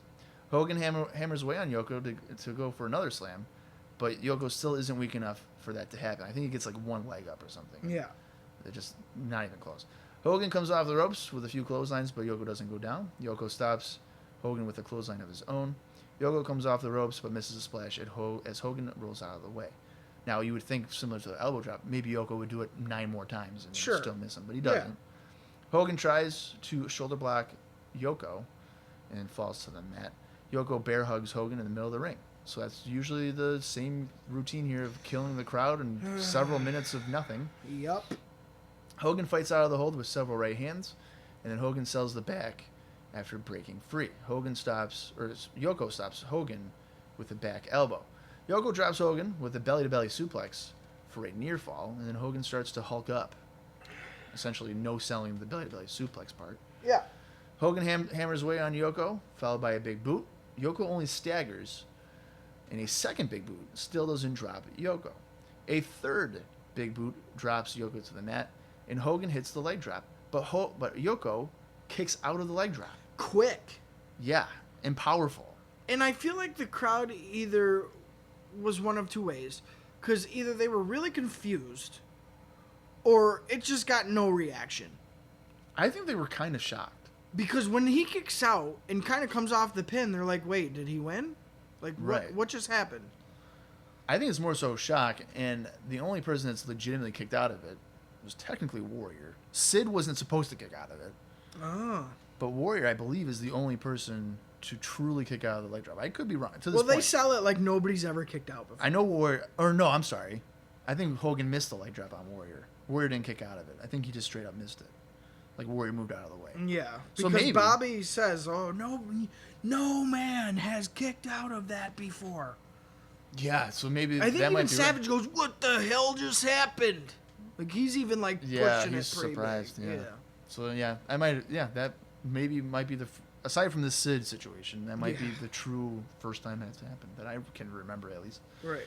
Hogan decks Fuji off the apron at this point, and oddly, a cameraman gets on the apron and is like shooting pictures, I would presume. But when Hogan gets closer to the cameraman, a fireball comes out of the camera, which has Hogan fall to the mat. Yoko hits a leg drop of his own, and we have a new WWF World Champion because Yokozuna gets the pin. So let me just rewind that for you really quick, folks, Go because ahead. I know you really want to hear this finish. All right, so let me really paint the picture for you. So here we go. We'll go right into it. Heading into the finish, so like Bob said, hits 3 big boots, Yoko drops. He hits the leg drop, Yoko kicks out. And at this point, 2 a.m, I'm like, holy shit. So I'm kind of back into the match really quick. Because remember, up until this point, it's like paint by numbers, leg drop, pin. Okay, we're done. So Yoko kicks out. Okay, cool. Let's see where this goes. Oh no. It was not cool fucking at all. Because you get a guy, so he comes up on the apron. He's got like a really long, scraggly beard, long hair. He looks like a hippie guy, but he's a photographer. Okay. Kind of looks like Dutch Mantel. Yeah, if he let himself go a little bit more. Yeah. Yeah, absolutely. Absolutely. So this guy's up on the apron, and something's going to happen. And I personally was expecting somebody to like rip a mask off or something, like pull the beard down and it's Brutus Beefcake. And it's like, oh no, Hogan, I'm pissed. You left me by the wayside. I haven't been on TV in 2 months. Yeah, or like some bullshit thing. We didn't get that. We got a random photographer to shoot a fireball that barely was even near Hogan. On the replay, it is very obvious. It did not come close. Horrible. And Hogan's blind just long enough for Yoko to hit like a wicked weak throat thrust on him, drop a leg on him, and get the pin. So all of this build-up, all of this promotion, all of this pushing, the Hogan return, the Hogan winning the belt, the finish is a fucking fireball finish. What a fucking joke. He can't do a clean job, brother. What a fucking joke. I would have rather paint by numbers, blah, blah, blah, Hogan fights back, big boot, leg drop, pin, 1, 2, 3. Like, I would have rather that. I hate fireball finishes. Hate them. Every single one I've ever seen, I've hated it. I think it's ridiculous. I think it's like a last-ditch effort finish for anybody, anytime it's booked. Historically, it's never usually looked very well. So for them to resort to that, I was appalled. I thought it was pathetic. I think it makes Hogan look like a jabroni. I think it makes Yoko look like a jabroni. Horrible. Hated it. Well, you probably wouldn't like Memphis wrestling because I think they use It's like King's go-to. Yeah, they use fireballs like you wouldn't believe over there. I hate that. I hate the fireball finish. Yeah, this match, like we've already mentioned, is just the usual Hogan big man stuff prior to the fireball stuff. The finish, I would assume, protects Hogan or try to. But the finish doesn't really make Yoko look like a monster. You know, it's like he needs help. From a fucking photographer. Right. Yeah, I said cameraman. It's a photographer. I misspoke on that. But, yeah, no. I mean, if Hogan's leaving, he needs to be able to do a job. Like a clean job. Yoko beats him in the middle, 1, 2, 3, and Hogan goes away. That's how it should be. It shouldn't be this difficult to leave a promotion. And you know what? Not only that. Like we discussed maybe a month ago. Bring Hogan in, have him tag with Beefcake, have him win the belt, tag for a little while. Have him feud with Giant Gonzalez. No belt on the line. The Giant Gonzalez feud. that should have happened. A feud. I think that should have happened after Mania. Don't give Hogan the belt. No. Don't have Brett tell Hogan to go get the belt. No. Don't put Hogan over Yoko. No.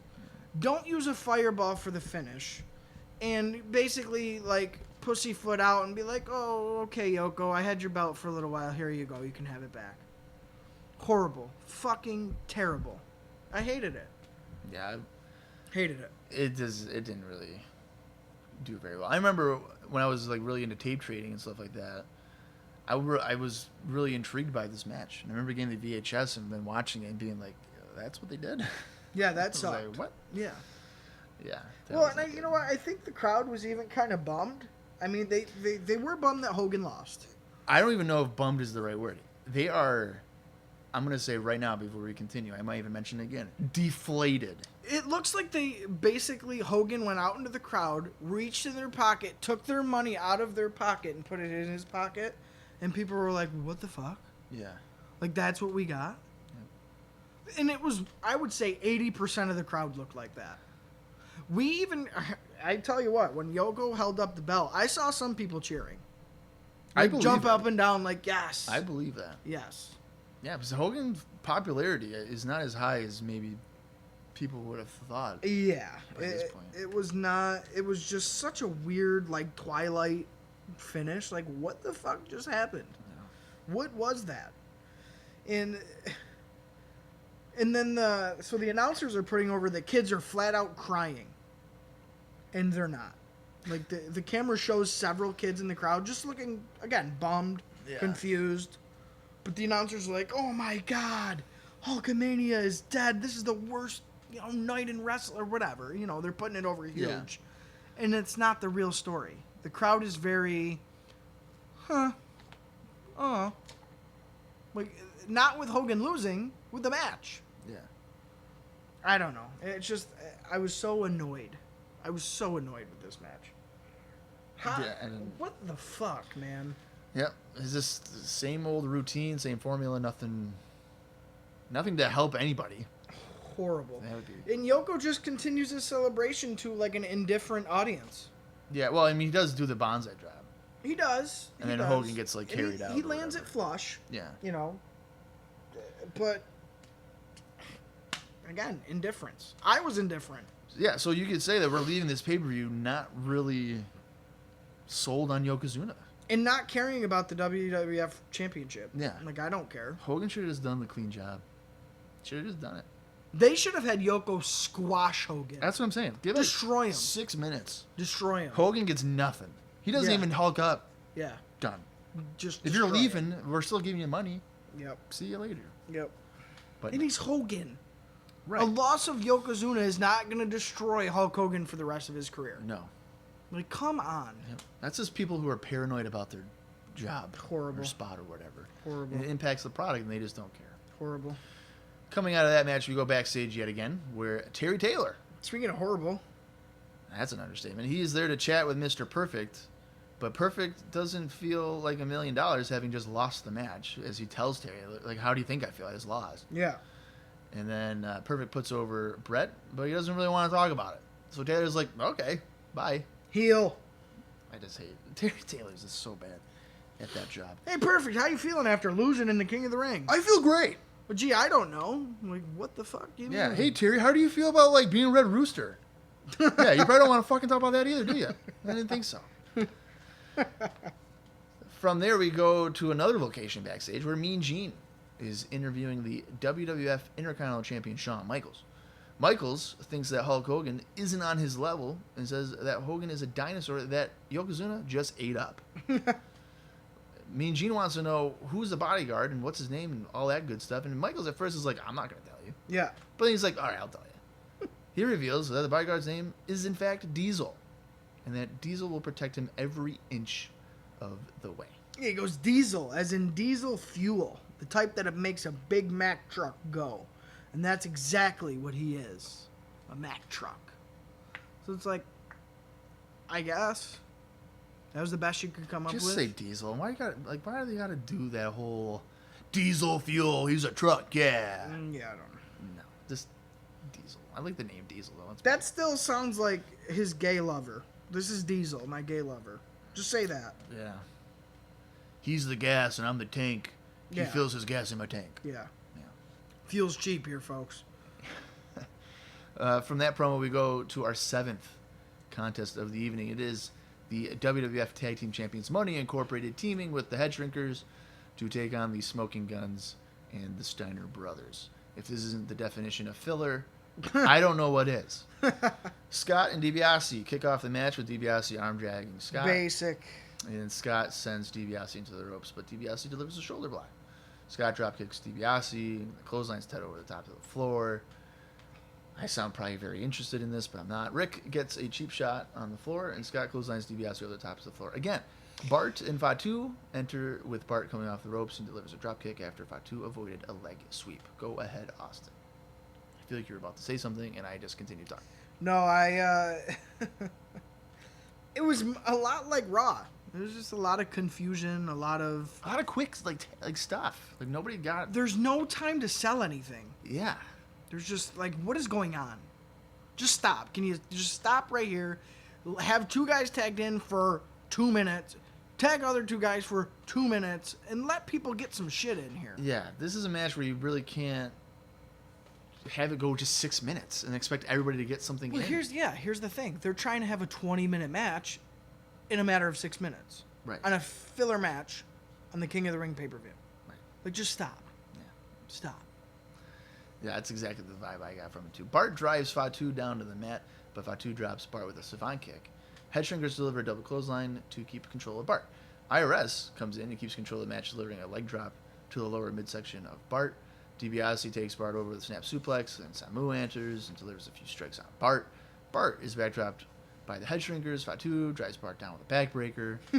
IRS comes off the top with a right hand on Bart, followed by a leg drop for a near fall. And this is how literally, for those who listening right now to Bob's little, tirade here, this is how the action was actually playing out. Yeah, and this is It's just just like how I'm after taking it. It's like, this, oh after my god, like this, who after cares? this. The camera kept cutting to Afa too, who was just being like an annoying dumbass on the outside. I don't care about Afa. I wish they would stop trying to get him over and keep the focus on the action between the young guys in the ring. Because as soon as you pull away, you just missed 6 things. Right. Because these guys are going nonstop. Exactly. You know, so. IRS and Bart collide in the middle of the ring with clotheslines, but it kind of looked awkward because I didn't feel like as if Bart like extended his arm or something. Yeah. It's like they just ran into each other, or IRS did the move, but I don't know. Yep. Billy and DiBiase are then tagged in, and Billy backdrops DiBiase, followed by a clothesline. DiBiase stops Billy by dropping him over the top rope throat first. Later on here, DiBiase has the $1 million dream on Billy, but then Billy is able to break free and gets an inside cradle on DiBiase for the win. Random. Out of the blue, no one tries to come in to break up the count or anything. Random. Of all that's that happened, was the ref inside saying, cradle. "Holy shit, you're gonna go over time. Go home right now." Yeah. Okay. No one comes in to break it up. Billy, of all people, rose up fucking Ted DiBiase. I was not, like, I have a note here. I wasn't even expecting that. Like, what? So, me coming out of this, I'm like, all right, Smoking Guns are number 1 contenders. You would have to think like, so. what the fuck? Like, what Yeah. are the Steiner brothers doing? Right. You know, like, they didn't get a Right. win or anything. I was Right. like, what the fuck? But I have a note here, I think really aside from the Duggan-Bigelow match and the DQ, I mean, everything's been a roll-up. Right? Or a fucking screwed finish thing. Or Yoko and Hogan, but I don't know. it's weird. I mean, like we've mentioned here, they just tried doing so much in so little time. It's just you're not gonna succeed with that. Like, yeah, I definitely feel like they got cut short on time here. Yeah. I definitely feel like that's what happened. And if there's ever a point in time where they should have just done Steiner's and Money Incorporated, I know. it's probably right here. Yep. And Well, because now it's getting to the point where it's overdue. Do people even care anymore to see that match? right, because we're going 6 months Right. since the Steiners have came With in and nothing. With nothing. So I'm not gonna say it now, but on next week's IcoPod, which won't be for a few weeks until we sit down again, but on the next episode here, I think there's a little bit of a news tidbit that I think we'll both be like, what the fuck? Like, why didn't they do it at King of the Ring? Great. From that match, we go backstage to Mean Gene, and he is with the new WWF World Champion, Yokozuna, Mr. Fuji, and WWF President Jack Tunney. Tunney is literally there just to say congratulations, and they don't talk to him anymore. He's like, good job. Yeah. Thanks, Dad. Fuji talks about the promise he made, and they delivered.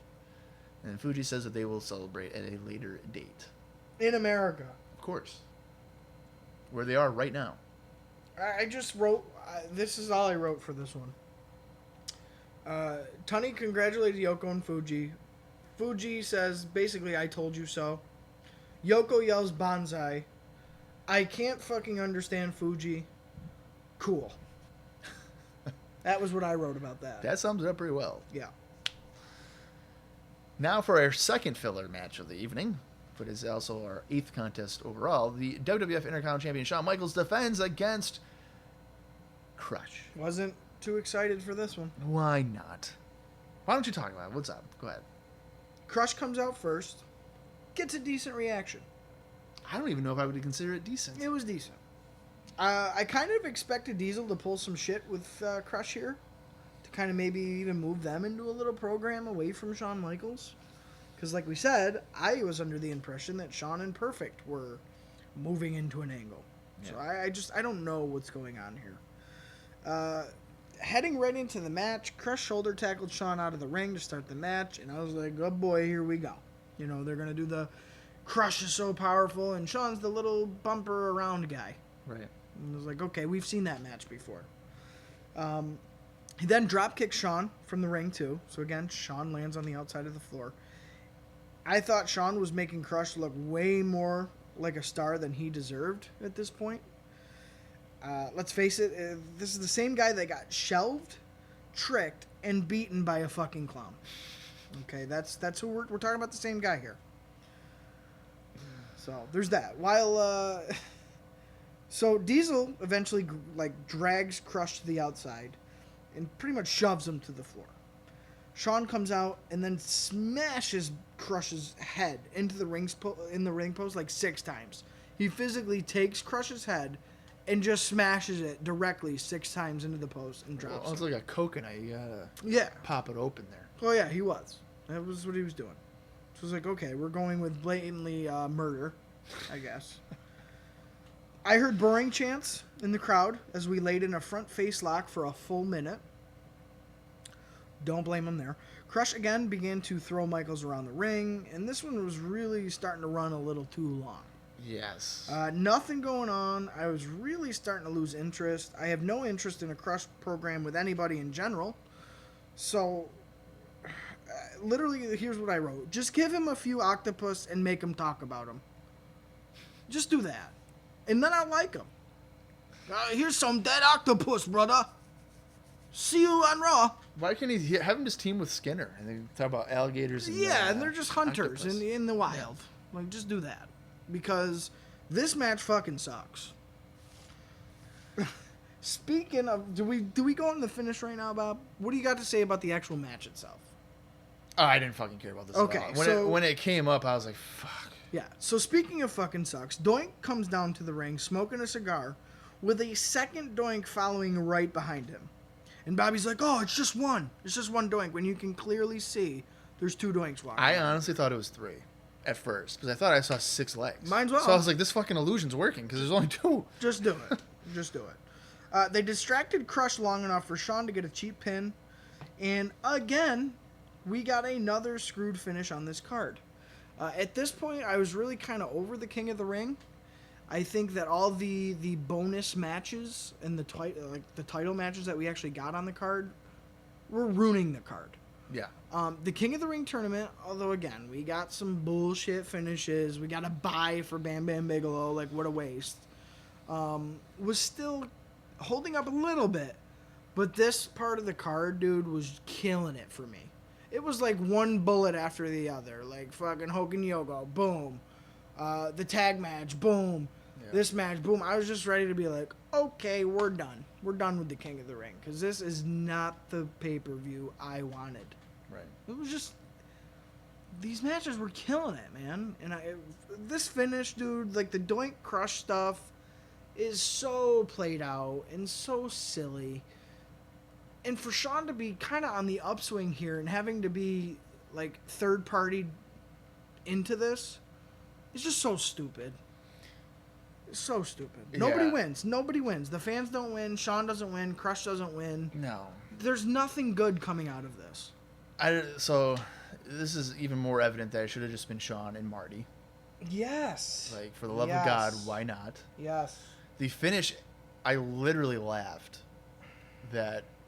So Shawn like super kicks him from behind, and then Crush hits his head on the top turnbuckle. Yeah. But the way he sells it, it's like the cartoon way. Mm-hmm. Like, whoa, and he falls backwards and gets pinned. Yeah. But the funny part is that Crush immediately gets right up and runs to the back. Chases after them. It's like, what the fuck are you doing? You're not selling anything that Michaels just did to you. Yeah. Just brutal. Yep. Just a bad match. Nothing really to care about. No reason for it to be a title match. They should have just switched it out. Yep. Just brutal. Just brutal. I had no interest in it whatsoever. Nope. We go backstage to Mean Gene, and he's with Bam Bam Bigelow. And he talks about Brett having to have 2 matches while Bigelow essentially got a bye. Bigelow says that he's fresh as a daisy. And is going to get the job done. Not knowing, I'd say Bigelow was going to win. Well, you would be surprised then.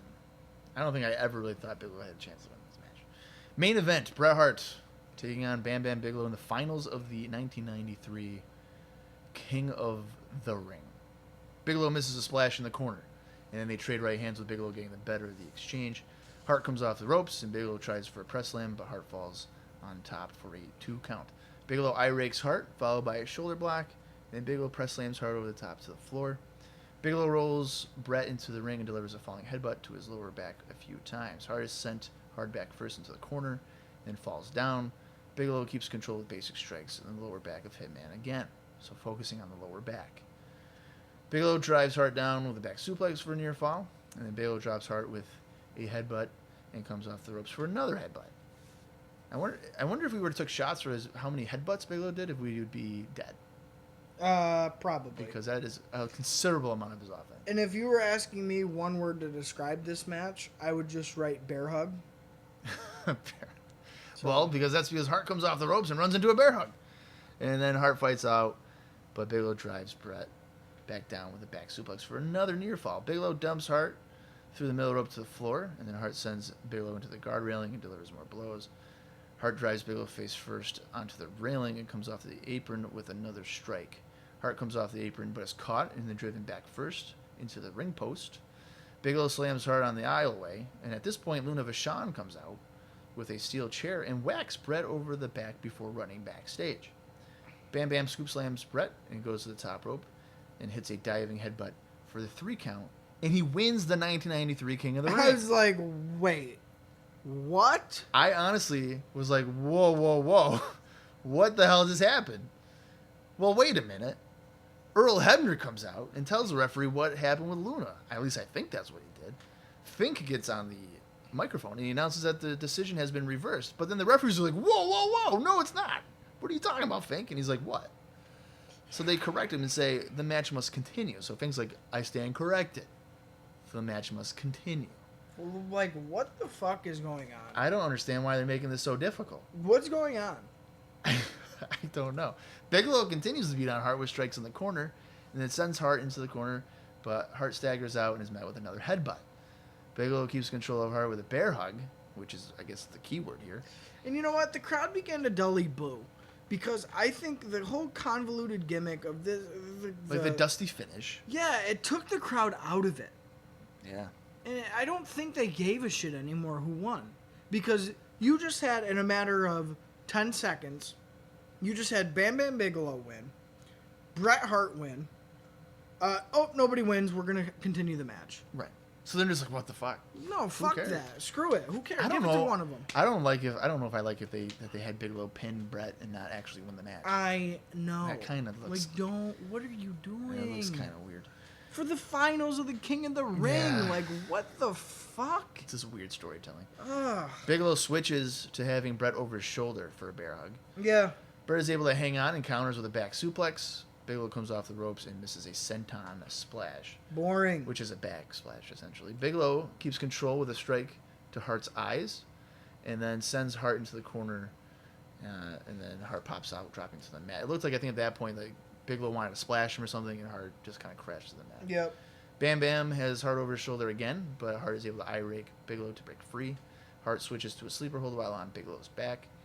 Bigelow yanks Hart down by his hair, but Hart gets up and drop kicks Bam Bam into the ropes. Hart then dumps Bigelow over the top to the floor. Hart takes Bigelow out with a crossbody to the floor, and then he comes off the middle rope with a clothesline for a 2 count. Bret takes Bigelow down with a side rush and a leg sweep, and it comes off the middle rope with a bulldog as Bigelow had stumbled to his feet. Hart goes for the sharpshooter, but Bigelow is able to kick his legs out, so he's able to break free from it. Bigelow catches Bret with a bear hug yet again, but Hart bites his way free. Bigelow counters a back suplex, landing on top of Hart for a near fall. Hart kicks Bigelow in the corner, and then it takes Bigelow down for a victory roll for the win. You gotta wake up, Austin. Boring. Fucking boring. Fucking O'Connor roll for the fucking pin. Yeah.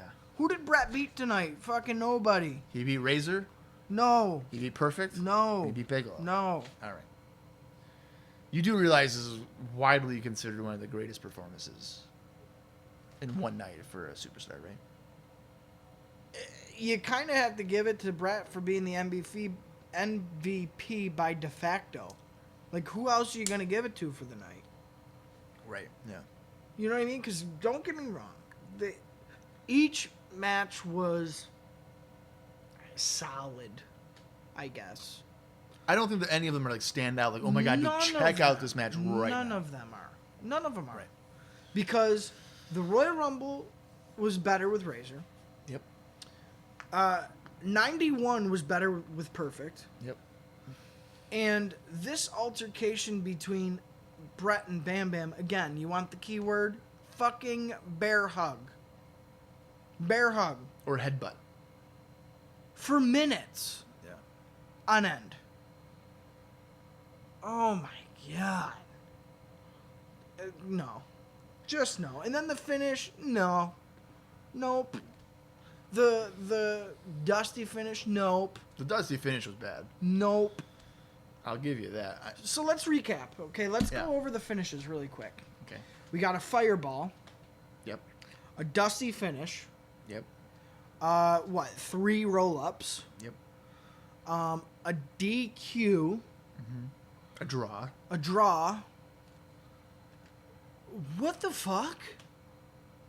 And the ones that were actual, like, finishes, who remembers? Because they didn't mean shit. I don't know. King of the Ring really, at this point, had let me down. I think.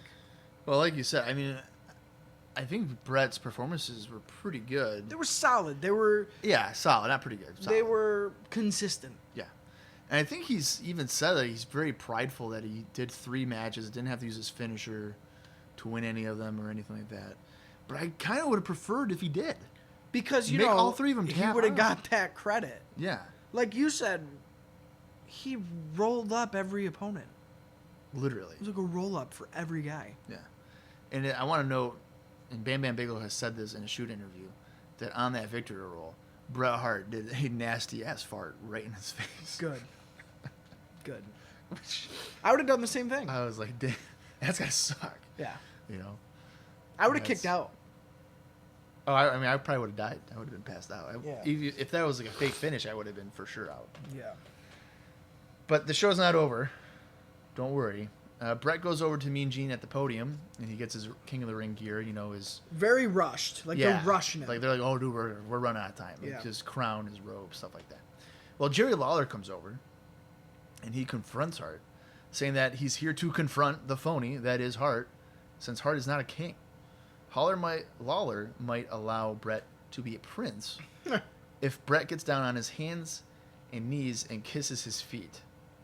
Brett thinks that Lawler lacks the guts or integrity to even be in the tournament. Brett thinks Lawler is a Burger King, which of course leads to the crowd chanting that. Boy, it's just a good one. Really original. We haven't heard it yet. That's obviously sarcasm because that is a chant they've done on Raw. Lawler proceeds to destroy Brett with like the scepter thing and then beats Brett with several strikes. Lawler drops the throne on Hart and then chokes Hitman. Lawler says he gave Brett a chance before. Lawler is going to let Hart kiss his feet of the only king in the WWF. Lawler proceeds to kick Hart in the face, and Hart is laid over on the steps leading up to the podium. Lawler gets the crown and then throws it down, and the pay-per-view comes to an end with Hart just laid out on the steps as Jim Ross is freaking out and says, "That's all the time we've got." And that's the 1993 King of the Ring. What did you think of that final segment, Austin?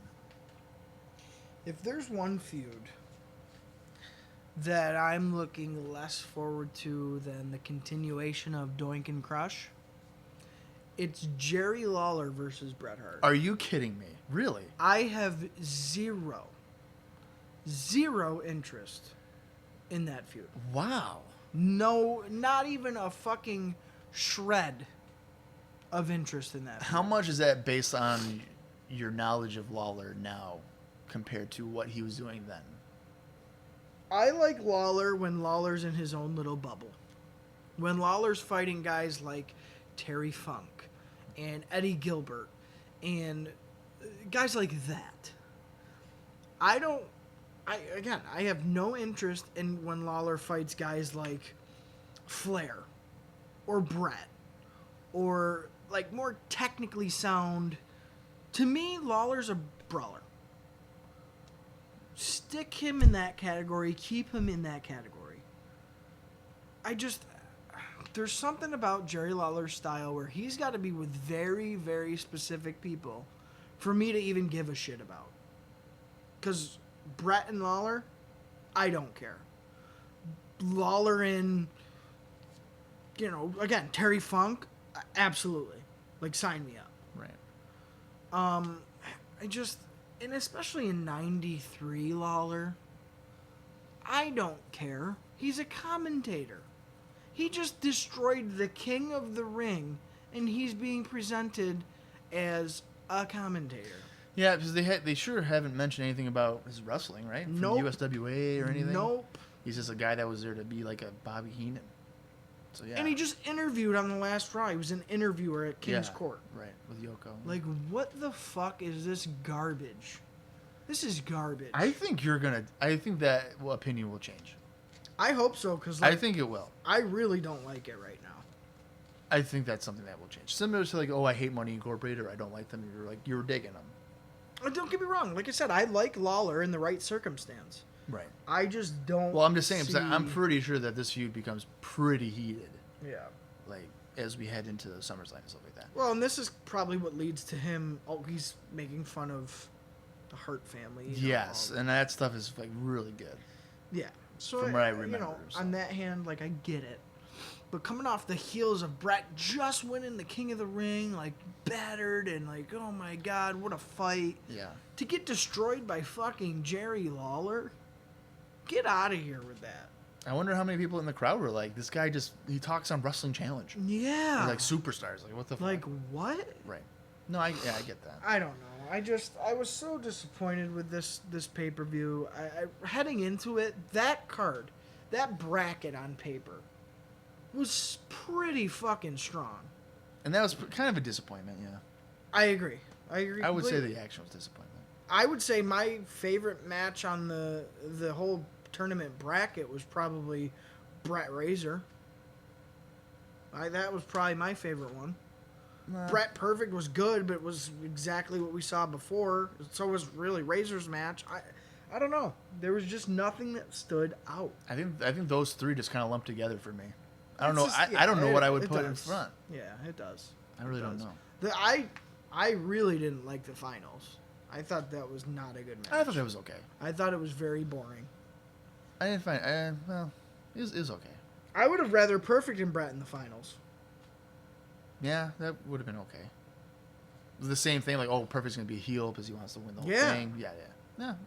That might be a better choice. I don't know. Well, just back to Lawler though, because at this point in time, he was a face in the USWA, which is Memphis, right? A regional promotion. His home turf, right? And apparently, around this time, or not around this time, but definitely at this time, their business had been kind of dwindling, which we addressed, right? And a lot of people are suggesting that it was because he's a face in Memphis, but then on the nationally broadcasted Raw, he's a heel. Right. So it's destroying that illusion of, what professional wrestling is. Exactly. So he's playing two different characters at two different parts. Why are we going to cheer for you here when you're beating up our favorites on WWF programming? Right. Things of that nature. Right. Do you think as a fan that would bother you? Yeah, I'd be very confused as a fan, especially if I was a fan in Memphis. I'd be like, well, fuck him. I ain't going to the show. He's a dick. Okay. Again, kayfabe, if I'm like a young kid, oh, do you want to go to the matches with Jerry Lawler? No. Right. He just beat up Bret Hart on pay-per-view. No, I don't want to go see him. But, like, so if you're, obviously a grown adult, you probably wouldn't care, right? Would you be able to go to a USWA show? Okay, at our current ages right now, go to a USWA show, knowing that he's a face in Memphis, and you're like, yeah, man, go beat up whoever. Papa Shango in the Mid-South Coliseum, and then the next day be like, fuck you for hitting Bret Hart. I don't like you. I don't know if I could do that. Me neither. I don't buy it. Like even on the independents, like, in a more modern sense, when there's one guy in one company and he's like a top face. Yes. And then that same weekend, he goes to another indie show. Right. And he's a heel. And does a major angle as a heel. Yeah. And watching it, you're just like, wait, what? It makes you care a lot less. Right. Like, oh, I don't like part of me is like, I gotta stay in this bubble. Yeah. Like CZW, for instance, like right. I have to just get in the mind frame of this is what's going on here. Right. I can't instead watch of like going to Pro else. Wrestling Guerrilla and being like, okay, this is what's going on here. I can't be like, well, he just did this to this guy there. Or like these two guys are feuding in one company and then they're like tag team champions in the other one. They're getting along. Right. It's like, wait, what? Right.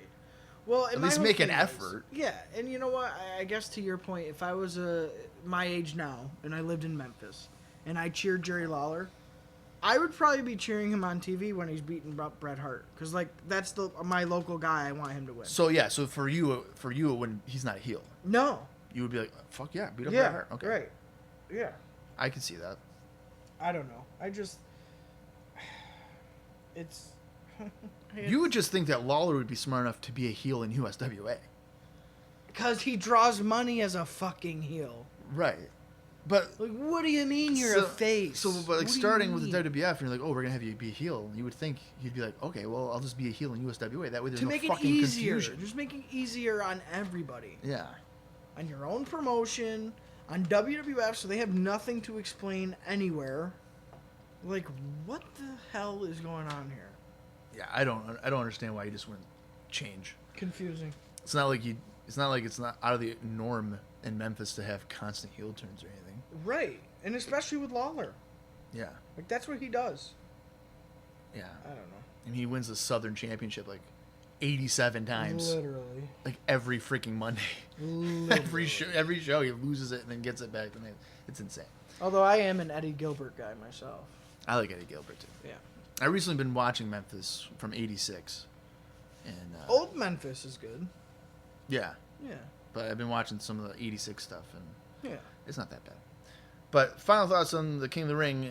I mean, it sounds like we're kind of shitting on the show, but I thought it was okay. We've seen worse this year. Put it that way. Yeah, it is a disappointing show. Completely. I would on say. some level, the tournament was nicely done with Bret Hart coming out. I guess. And I want to say maybe as a bigger star, but I don't think that's really going to happen just because of the lack of dominating victories. Well, it swings a little bit more momentum in his corner that he didn't have before. Yeah. So I guess that's nice. Yeah. You know. Leading into a feud with Lawler, though, like I'm sold on that. I really like the attack. Did you? You liked the attack? I did. Oh. I did. Because realistically, your top heels right now are what? Yoko, Luger, and Lawler.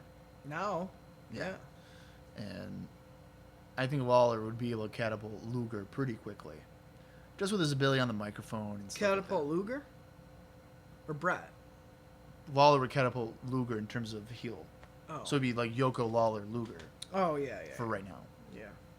So that's kind of how I'm taking it. So no, I'm sold on the idea of Lawler and Brett feuding over the summer. So I don't know, man. I think your opinion will change on that. I do. I hope. I think it does. I hope. So would I recommend, going out of your way and watching The King of the Ring? Probably not. I don't think it's a must-see show or anything. Yeah, I'm going to have to agree with you. Just because the simple fact that, again, was anything really resolved? No. Nothing was.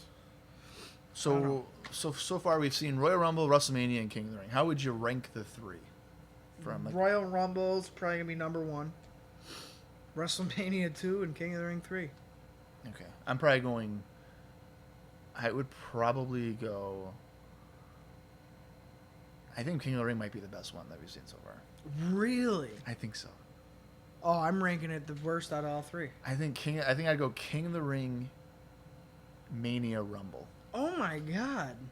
It's like the complete opposite. I think I would. Wow. Yeah. But it's just average pay-per-views.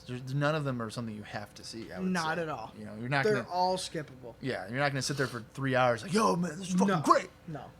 You might do that for like an hour. Yeah. Overall, like Yeah. through the whole thing. Yep. But as a whole show, no. No.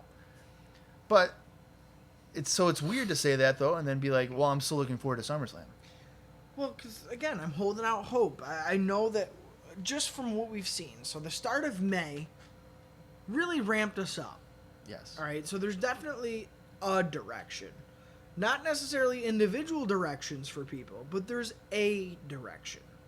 So that's nice, because before that, I feel like there was just no direction of anything. Do you want to maybe let's maybe have a guess here of what would go on at SummerSlam? Like match-wise? Yeah. So obviously Brett Lawler, you would assume. Right. Okay. Steiner's Money Incorporated, maybe. Or Guns. Or Smoking Guns now. Money Incorporated. Money Incorporated. Yeah. Michaels Imperfect. Gotta be. That would be. An Bam assumption. Bam Tatanka. Bam Bam and Tatanka. Gotta be. Right. Razor and Kid, or they do that on TV. I think they're going to stick that on TV. Okay. I think they're going to stick that on TV. Who do you go with Yokozuna? Like, realistically, who? I mean, if Brett's going to be with Lawler, Right. so you can't go back to that. Hogan's probably gone, Right. so you can't go back to Hogan. Perfect is with Shawn, obviously. Yep. Tatanka, but he's with Bigelow. All right. Do you go to Savage and be like, hey, man, we need you to fill in for a pay-per-view? Yeah, but will they? No. Right. Let's do this.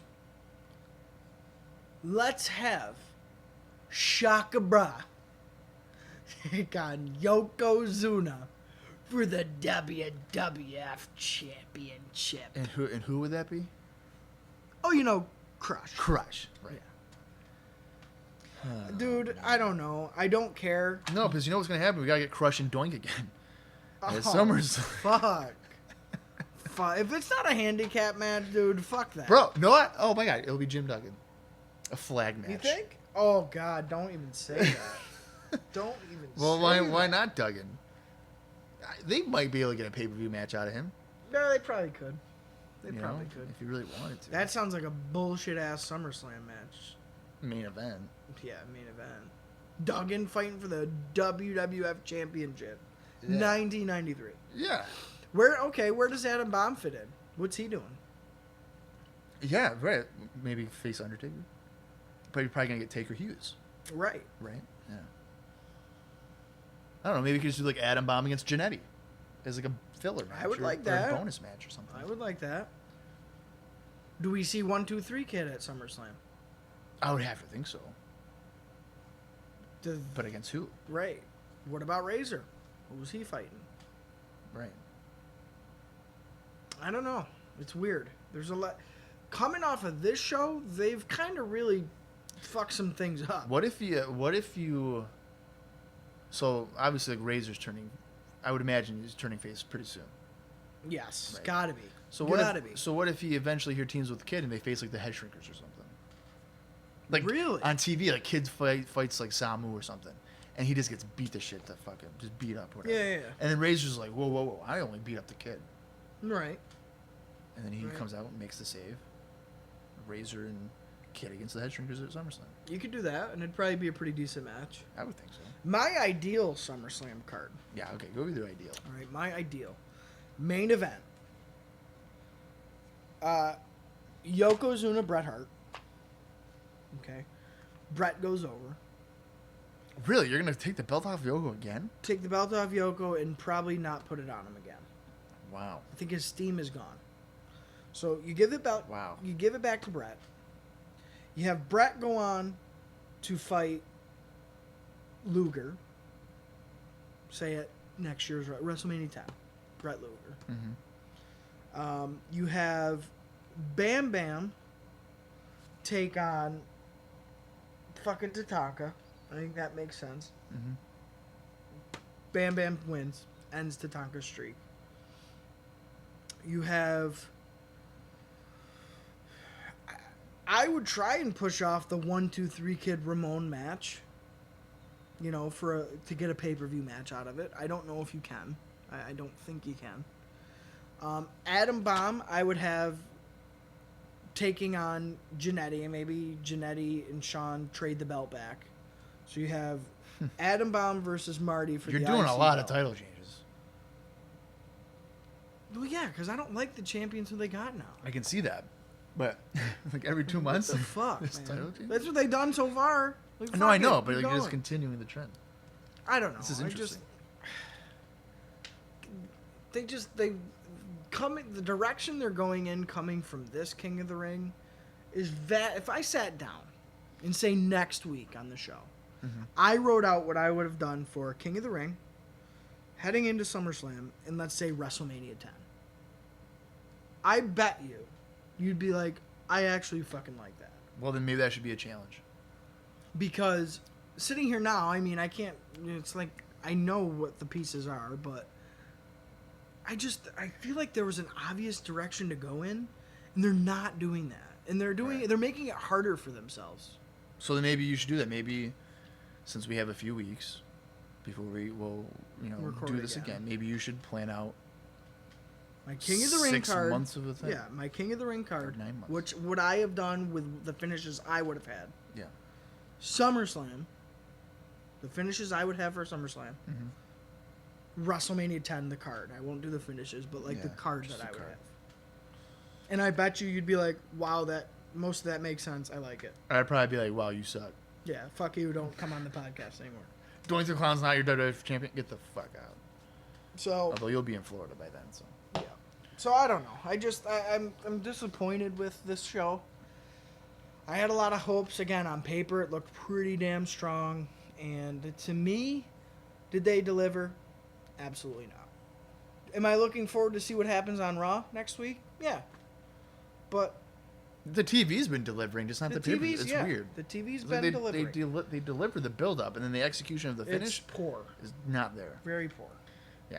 So needless to say, we're both saying, don't Thumbs down. don't go out of your way to watch it. I don't know if I'm a thumbs down. I'm probably more a thumbs in the middle, Yeah, but thumbs down. I wouldn't really go out of my way to watch it. Right. Like I like to maybe sometimes just put stuff on the network just to watch it, or have it on as background noise. I don't even know if I'd have it as background noise. Yeah, I wouldn't go out of my way to go into the shows section, the 1993 section, Yeah. and pick this. No. Yeah. I I would mean, not sometimes pick I like this doing that just for like shows I know that suck. Right. But this show doesn't even suck that bad to the point where it's even worth that. It's just bad. It's like mediocre bad. Yeah, don't click on it. Click on something else. Yeah, this is a mediocrely bad match or bad show. In general. Yeah.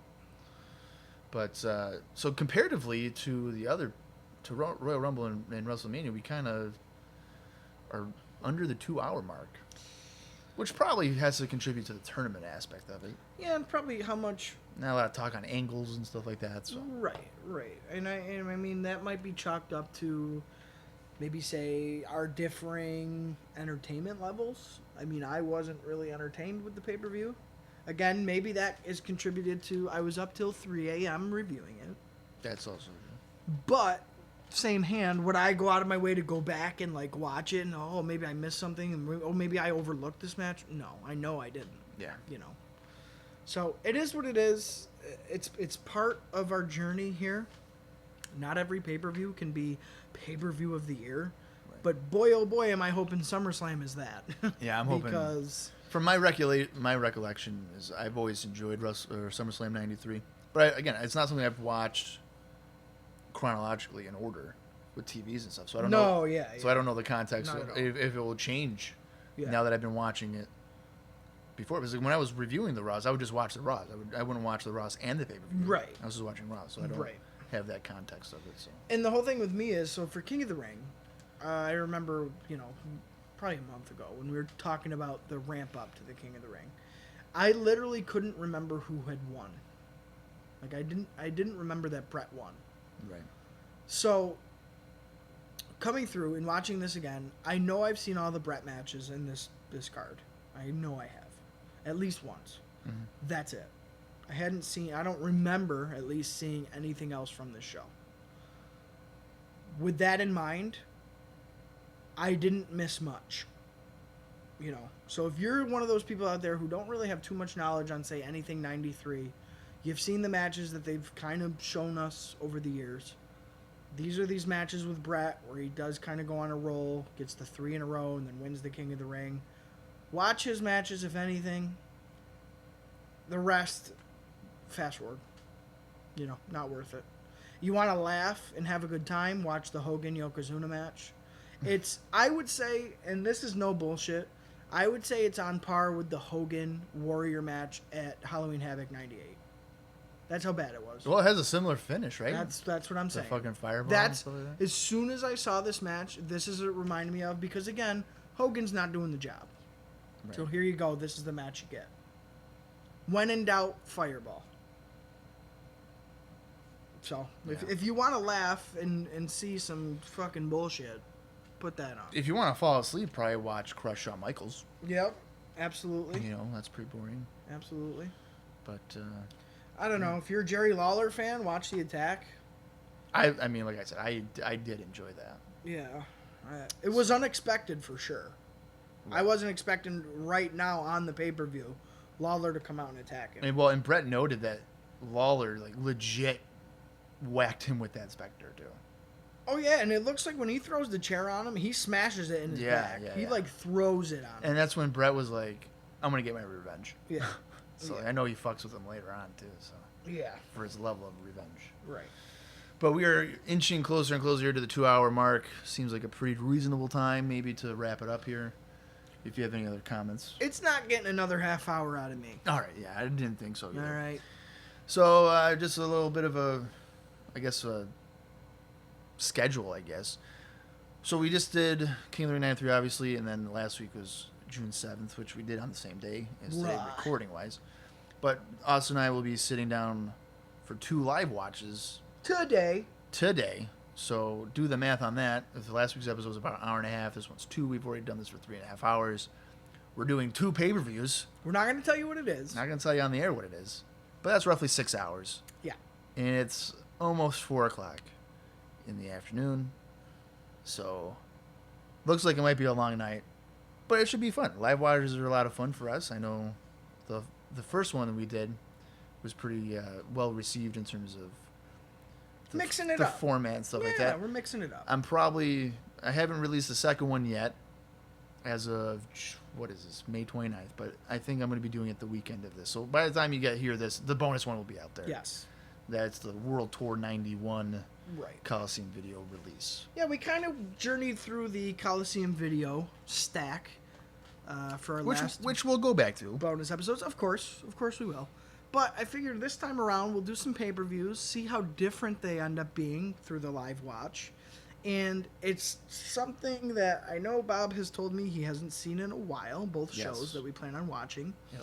I don't think I've seen anything from one of the pay-per-views, so that'll be very interesting. And that's why I kind of want to do that. Yeah. Because I know you haven't seen them for sure. Right, and then the other one that we're going to be watching, I am looking forward to because it, again, has been a while since I've seen any of it. So hopefully you guys enjoy those. Hopefully the format, again, switches it up for you a little bit. I did suggest to Bob that, similar to the last bonus episode we released, that they don't go in the regular playlist. Right. So that way if you're listening in order or a string of Raws, you don't have a random bonus episode in there to throw you off. These are just kind of like easy listening. Either you're sitting at home, you're bored, you got nothing to do. Hey, fire up the network, throw us on and listen along with us, watch along with us. Or, hey, you want to break it up a little bit. And you just want to listen to 2 guys bullshit and have a little bit of fun. And because we listen to the volume down. Right. So we don't hear the promos or anything. We're just interpreting what we think they could be saying. Yes. We don't know we're basically providing commentary on some level. Right.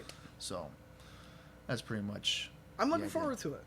They're fun. It's fun for us, and hopefully it's fun for you. Because I'm kind of burnt out after the King of the Ring, to be honest with you. Yeah, me too. So. Yeah. And with you moving, we got a couple weeks where we can just kind of recharge. Yeah. And get our march on for SummerSlam 93. Right. In terms of the IcoPod series. That's right. So, as always, if you have any suggestions maybe for live watches that you want us, because I know I took one of them, one of the suggestions from the fan network forum. Okay. That's why I suggested to you that we watch one of them, and that's what we're going to be doing. All right. So, if you have any suggestions, send them to IcoPod Facebook page, or you can send them to IcoPod or IcoPodcast@gmail.com. You can send us suggestions, ideally in the time frame that we're currently at. So. June 93 and forward, not like check out Fully Loaded 2000, do a live watch. I would say nothing before like 90, probably. Like let's try to keep it close to the. Well, I think the late 80s stuff could be fun. Yeah. Well, hey, because we're not going to see Demolition. Yeah. Yeah, that's true. So I think there's some. That's fair. All right. Maybe someday we'll do Starrcade 83. I would do it. I would do it. That's a show I've literally never watched, and it's like one of the most iconic things ever. I think it's been years, but I think I did watch it. Yeah, that's something I've never seen. Yeah. So yeah, just send your suggestions along, and then we'll get to them. I'm sure that when you're in Florida, it'll be even easier for us to do live watches because on some level we'll be able to listen to the show. We'll hear like a little lower, but we can probably still hear what's going on. Yeah. And so yeah, for Austin Skinner, I'm Bob Collins Jr., and this has been IcoPod. You gotta hear it.